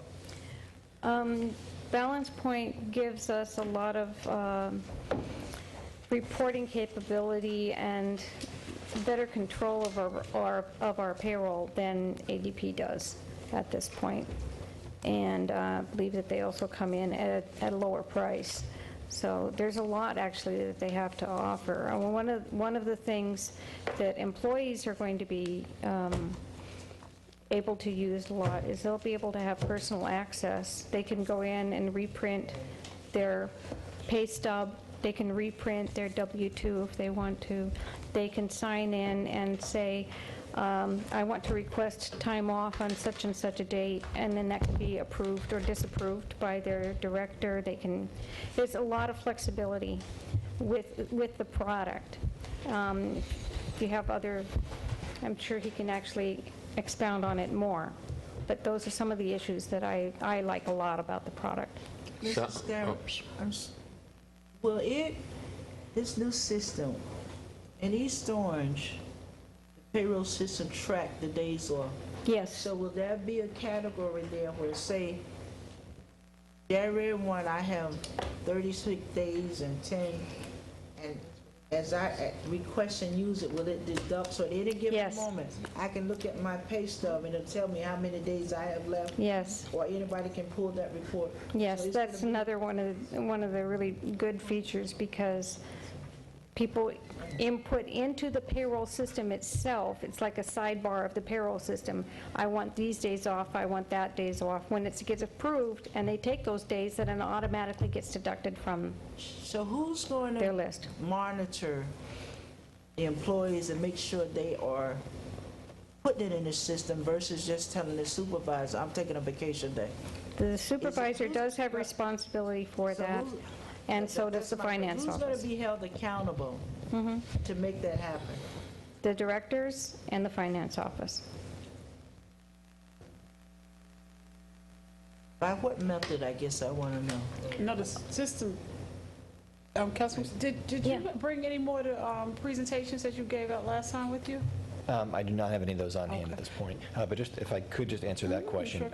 The supervisors themselves will receive an email when one of their employees requests a day off. So it follows whatever the reporting structure is of that particular department. So it would be, if your concern is the employee just telling their boss, hey, I'd like to take next Tuesday off, this really replicates that. By the employee putting it in the system, they'll just have a paper trail of that, an electronic trail of that. I mean, who's going to ensure that an employee puts it in the system? I mean, we just have so many things that we bring into this city and we do, and we say it's gonna attract, but unless, I'm gonna use Mr. Mays for example. If an employee walks to his office and I'm taking tomorrow over as a vacation day, what is the first thing he's supposed to say to them? I'm sorry, say the question again? Employee walks to his office and say, I'm taking tomorrow off as a sick day. Gotta go to the... Or I'm taking tomorrow off as a vacation day. What is the first thing he's supposed to say to them? Request the time in the system. Yeah. Is it in the system? And if it's not there, what happens? You don't get it. Exactly. Yeah. If you don't have it. It's not a request if it doesn't go through the system. I mean, everybody wants to receive a paycheck, so you're gonna make it your business to follow the protocol, to call out, whatever it is, whether it's sick or whatever. Let me give you another scenario. I Councilwoman just want to Eason, make sure. I Councilwoman call in the Eason, morning and say I'm taking a just sick before you day. ask the question, do you recall that we sent out an email asking, because this is more think I of do the recall that. administration? You do? I think I do. Okay. So what if I call in and I call Mr. Mayor and I say, or I text him and say, I'm out sick today. Who's going to be responsible for putting that in the system? Supervisor? The other backup to that is if and when we move to some kind of a palm reader or card scan or thumbprint, I prefer the palm. It's less invasive, it doesn't take personal information, and nobody else can do it but you. If somebody doesn't scan in, they weren't here. You know, then the supervisor says, hey, wait a minute, you're not logged in on that day, what happened? You know, it gives us another layer of accountability and, you know, to be able to monitor. So you are going to have a palm reader I would like to go towards a palm reader, yes. when he implements the system. We don't have to have the palm reader the minute he implements the system. That can come a little bit later. Let's get some of the data into the system first. We can do this in a staged, it's going to be an executive decision, exactly how we're going to do it. But having the palm reader would also give us another layer of accountability for time and attendance. That was in the other proposal that the administration put forth, and then they rejected it, and then remember they sent us a letter saying that Orange is the first company municipality that they had to back out from. They had the palm reader. Remember we were saying she would put one in the front of the building, and they had all the components that we want. This gentleman has the data components, but he doesn't have the palm reader mechanism, but she's saying that maybe somewhere down. Actually, he does. He has that also. I thought you said it was executive decision. No, as to when we implement it. Oh, okay. So is that, if this resolution is passed, does the reader component comes in and it sits somewhere waiting for the administration to say, okay, now bring that add on? Wouldn't be billed until... Can you speak into the mic? I apologize. No billing would take place until the clock was physically installed in a location. Okay, unless you have some more questions, Mrs. I just want to say, I think once it's implemented and it's up and running, I would like to see you come back in 6 months and just tell us how it's working, what are some of the flaws and what's not working. Because I know we put so much in place that we never follow through on, and there's no consistent use. And 6 months down the road, they're just still doing everything all willy-nilly again. You know what I'm saying? Yeah. Council President, is there a web-based sign-in and process now for the employees to use? Now? Yeah, now. Prior to the balance point? No, it's a sheet. Right. No, none at all. Right. It's all primitive. Very. Yep. So you're moving up to the 21st century. Bless your heart. 20th. Yeah. Next year. But one of the things I do, there are questions that are for the administration, and there are questions that are for Balance Point. Do council members, is there anybody that may need another copy of the presentation so I can ask them to send it? Councilman DeRoche, did you get yours? No, I have mine, and I'm prepared to vote since we only have a couple more ordinances left. So I just want to make sure, because, You came in late, you gotta make up that time. Okay, so if there are no more questions, Councilwoman Butler? Yes, I just, through you to the CFO, I just wanted for you to state for the record, so once this resolution is approved, then you will no longer use ADP? Is that correct? Once this resolution is approved, then we can move forward to do the work to transition. And how quickly can that be done?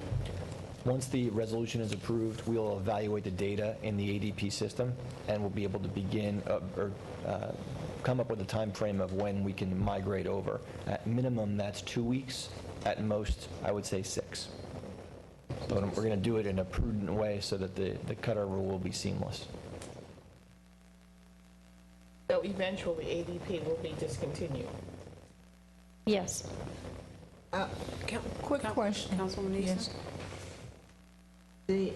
This is going to be all electronic, right? Does we have a system in place that can handle this? Or he's just- Server? You mean the server? Yes. Okay. None of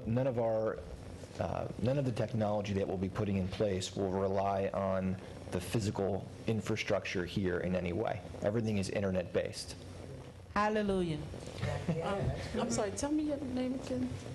My name is Jason Giovannis. Jason, thank you for staying. One more, the question, when you transitioned, just previously with other companies, has your transition been seamless, meaning no mistakes, people got $2 instead of $200? Do you have, Yeah, and that's why I'm careful on the timing I use when you asked your earlier question about how fast this would happen. And so much of the accuracy of the first few payrolls has to do with the data that we walk into, so to speak. So we'll do a really thorough analysis of what's in the ADP system, and if I need to give my implementation people extra time to make sure everything is perfect, then I'm going to go ahead and do that. And do you do a train, do you come in and train the people? We sure do. Yeah, we have a robust training program where we can either train on-site here or our offices in Glen Rock, or a combination of the two. And Joy, and what is our commitment to ADP? Are we on a month-to-month? I can answer that too. You can? Okay. ADP doesn't do annual contracts. Okay. It's always month to month. Okay, month-to-month, okay. Thank you. Any other questions? Yes, Councilwoman I did Jones? have one question. Thank you, Council President. Your system integrates with the palm or the, excuse me, I stepped out of here for a minute, with the fingerprint? It does, right? Yes. Okay, thank you. Thank you. Councilman Abdul Rashid? What are you doing? You- Voting. Okay, because you was talking to her, then you... Thank you. Sorry, I apologize. Councilman, we're going to vote on the resolution Okay, now- 98-2014. Councilman Abdul Rashid? I was dozing off because I was in favor. Councilman Corbett? Yes. We had like 8 matters of discussion tonight. No, Councilman, we only have one matter of discussion. Seemed like it. Councilwoman Easton? Yes. Councilwoman Jones Bell? Yes. Councilwoman Galt Butler? In favor. Councilman Marable is absent. I am in favor as well. Motion passes 6 yeas, 1 absent. Got 2 more to go. Going to 106-2014, a resolution for the formation of a special investigatory committee. Is there a motion? Move. Moved by Councilman Corbett, second by Councilwoman Jones Bell. On the motion, seeing roll call. Councilwoman, we're so close. Where the members going to come from? From the council? And we talked about this. The members are Councilman Marable. He is leading up the investigatory committee, and as I understand, he was reaching out to Councilman Abdul Rashid, but he will have to follow up to us via email because he's not here. For the record, I had a brief sidebar with Council President Williams. At that juncture, she told me that Councilman Marable would be reaching out to me relative to this proposed legislation, which was new to me. I indicated to her I did not have that conversation. I will not be voting in favor of this resolution. Thank you. Any other on the motion? Council President? Just have to advise that this resolution is not approved as to form sufficiency and legality. I don't think the law department has had a chance to review It's a it. walk-on. They'll get it tomorrow. Thank you. And there's no mention in here as to the specific site that they're.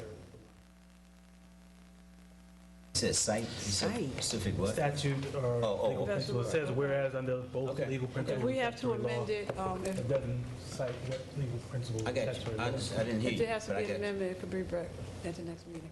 Thank you. Attorney Hackett. You don't, Council President, you don't think that this should be, maybe we should review this here or we should, we vote on it and then amend it as we go or something? No, we've had a discussion, and Councilman, actually, there has been discussion, and, no, I don't think we need to do that. We're gonna vote on it, right? Yes. Yes. Well, and like I said, we're losing time here. Councilman We're gonna Abdul, do it, and then we need to do it. That's you and your husband. We had opportunities to do stuff before we Okay. didn't take investigative, use our powers, so, I mean, Councilman Abdul Rashid, None we in are favor. voting. Councilman Corbett? Yes. Councilwoman Easton? Yes. Councilwoman Gaunt Butler? In favor. Councilwoman Jones Bell? In favor. Councilman Marable is absent. I am in favor as well. Motion passes 5-1. That's it. Motion to adjourn. 5 No, we're yeas, not. 1 nay. Just One absent. Stop. only got 37 more. What is it? We have a resolution introducing and approving the 2014 calendar year budget, January 2014 through December 31st, 2014, which is numbered 107-2014. Is there a motion? Move. Moved by Councilwoman Jones Bell, second by Councilman Butler.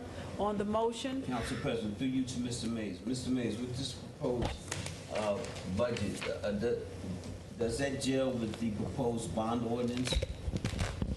In other words, the stuff, the items in here you still need independent of the proposed bond ordinance that we vote on tonight on first reading? I mean, hopefully there's not a lot of duplication, but with that, I mean, I conclude, The only place there would be duplication is the capital improvement part, so. okay, well, It shouldn't we be. can discuss it, I mean, if it's Council President, Councilman Corbett. I would like to know what is the proposed tax increase attached to this introduced budget? Councilwoman Butler, do you remember? I want to say 3.9? No, 2.9. 2.9. Oh, whoa. Is that low? I'm 2.9. I'm impressed. Whoa. But you have to consider And it's all not of county, and it's the not- wage increases, and that can't be right. Right. Can't be right. 2.9 will Can't be have, right? and it doesn't include county and school. You have to remember the 2% cap. It doesn't, right? It does not. I'm sorry, Councilman Abdul Rashid. Cap. State cap. 2%. No, I know what it is, that's my. Mr. Scarrett, but are we? It expired, and they're still trying to figure out if they're going to extend it. Is this within the cap? Yes, it is. Thank you. It's balanced, it's within cap. And we have, a term right now. Well, I need to in know terms of what our is- debt service. What's the word I'm I saying? didn't look at the total debt service, however, and I forgot to What's the grab word that you piece of, say when you, Indebtedness. no, when you do, defeased or we retired. Mhm. several, speak to that. I looked at the amount that we pay each year for debt service. In 2013, we had a total net reduction in our debt service of 29% Okay. across the board. That's for current fund, school, and water. In 2014, we have a net increase from that point of 3%. Almost nothing. We retired because we retired debt Because service. so much was retired at the Can end you, of 2012. At the next meeting, you have a more substance report regarding the debt service so that we can see how it's been retired over the years. If you can go back 10 years and just show. what kind of, give me an email. Okay. And let me know what kind of information or data and how you want it presented, and I'll do my best to Okay. comply with that. Okay. Are there any other questions on the motion? Hopefully, perhaps our next council meeting, you'll be able to provide us with a number that's associated with the school and with the county, because otherwise... I have preliminary numbers. You do have to have preliminary numbers in order to calculate the RUT. Okay. So I do have preliminary numbers for the county levy and the school levy. The county levy at this point looks like $7,182,920. The school levy looks like $11,198,704.39. Interestingly enough, because of the revow and the change in valuation of homeowners' property, for the current fund portion, actually for all of the people are going to receive a reduction in their taxes. From when I ran the numbers tonight, it looks like they're going to receive a reduction in their taxes. So that... Even though we're raising more money and it's still within the cap, they're still having a reduction in taxes because of the revow. So the figures you just provided are not included in this book that we have here? They're not part of the budget document.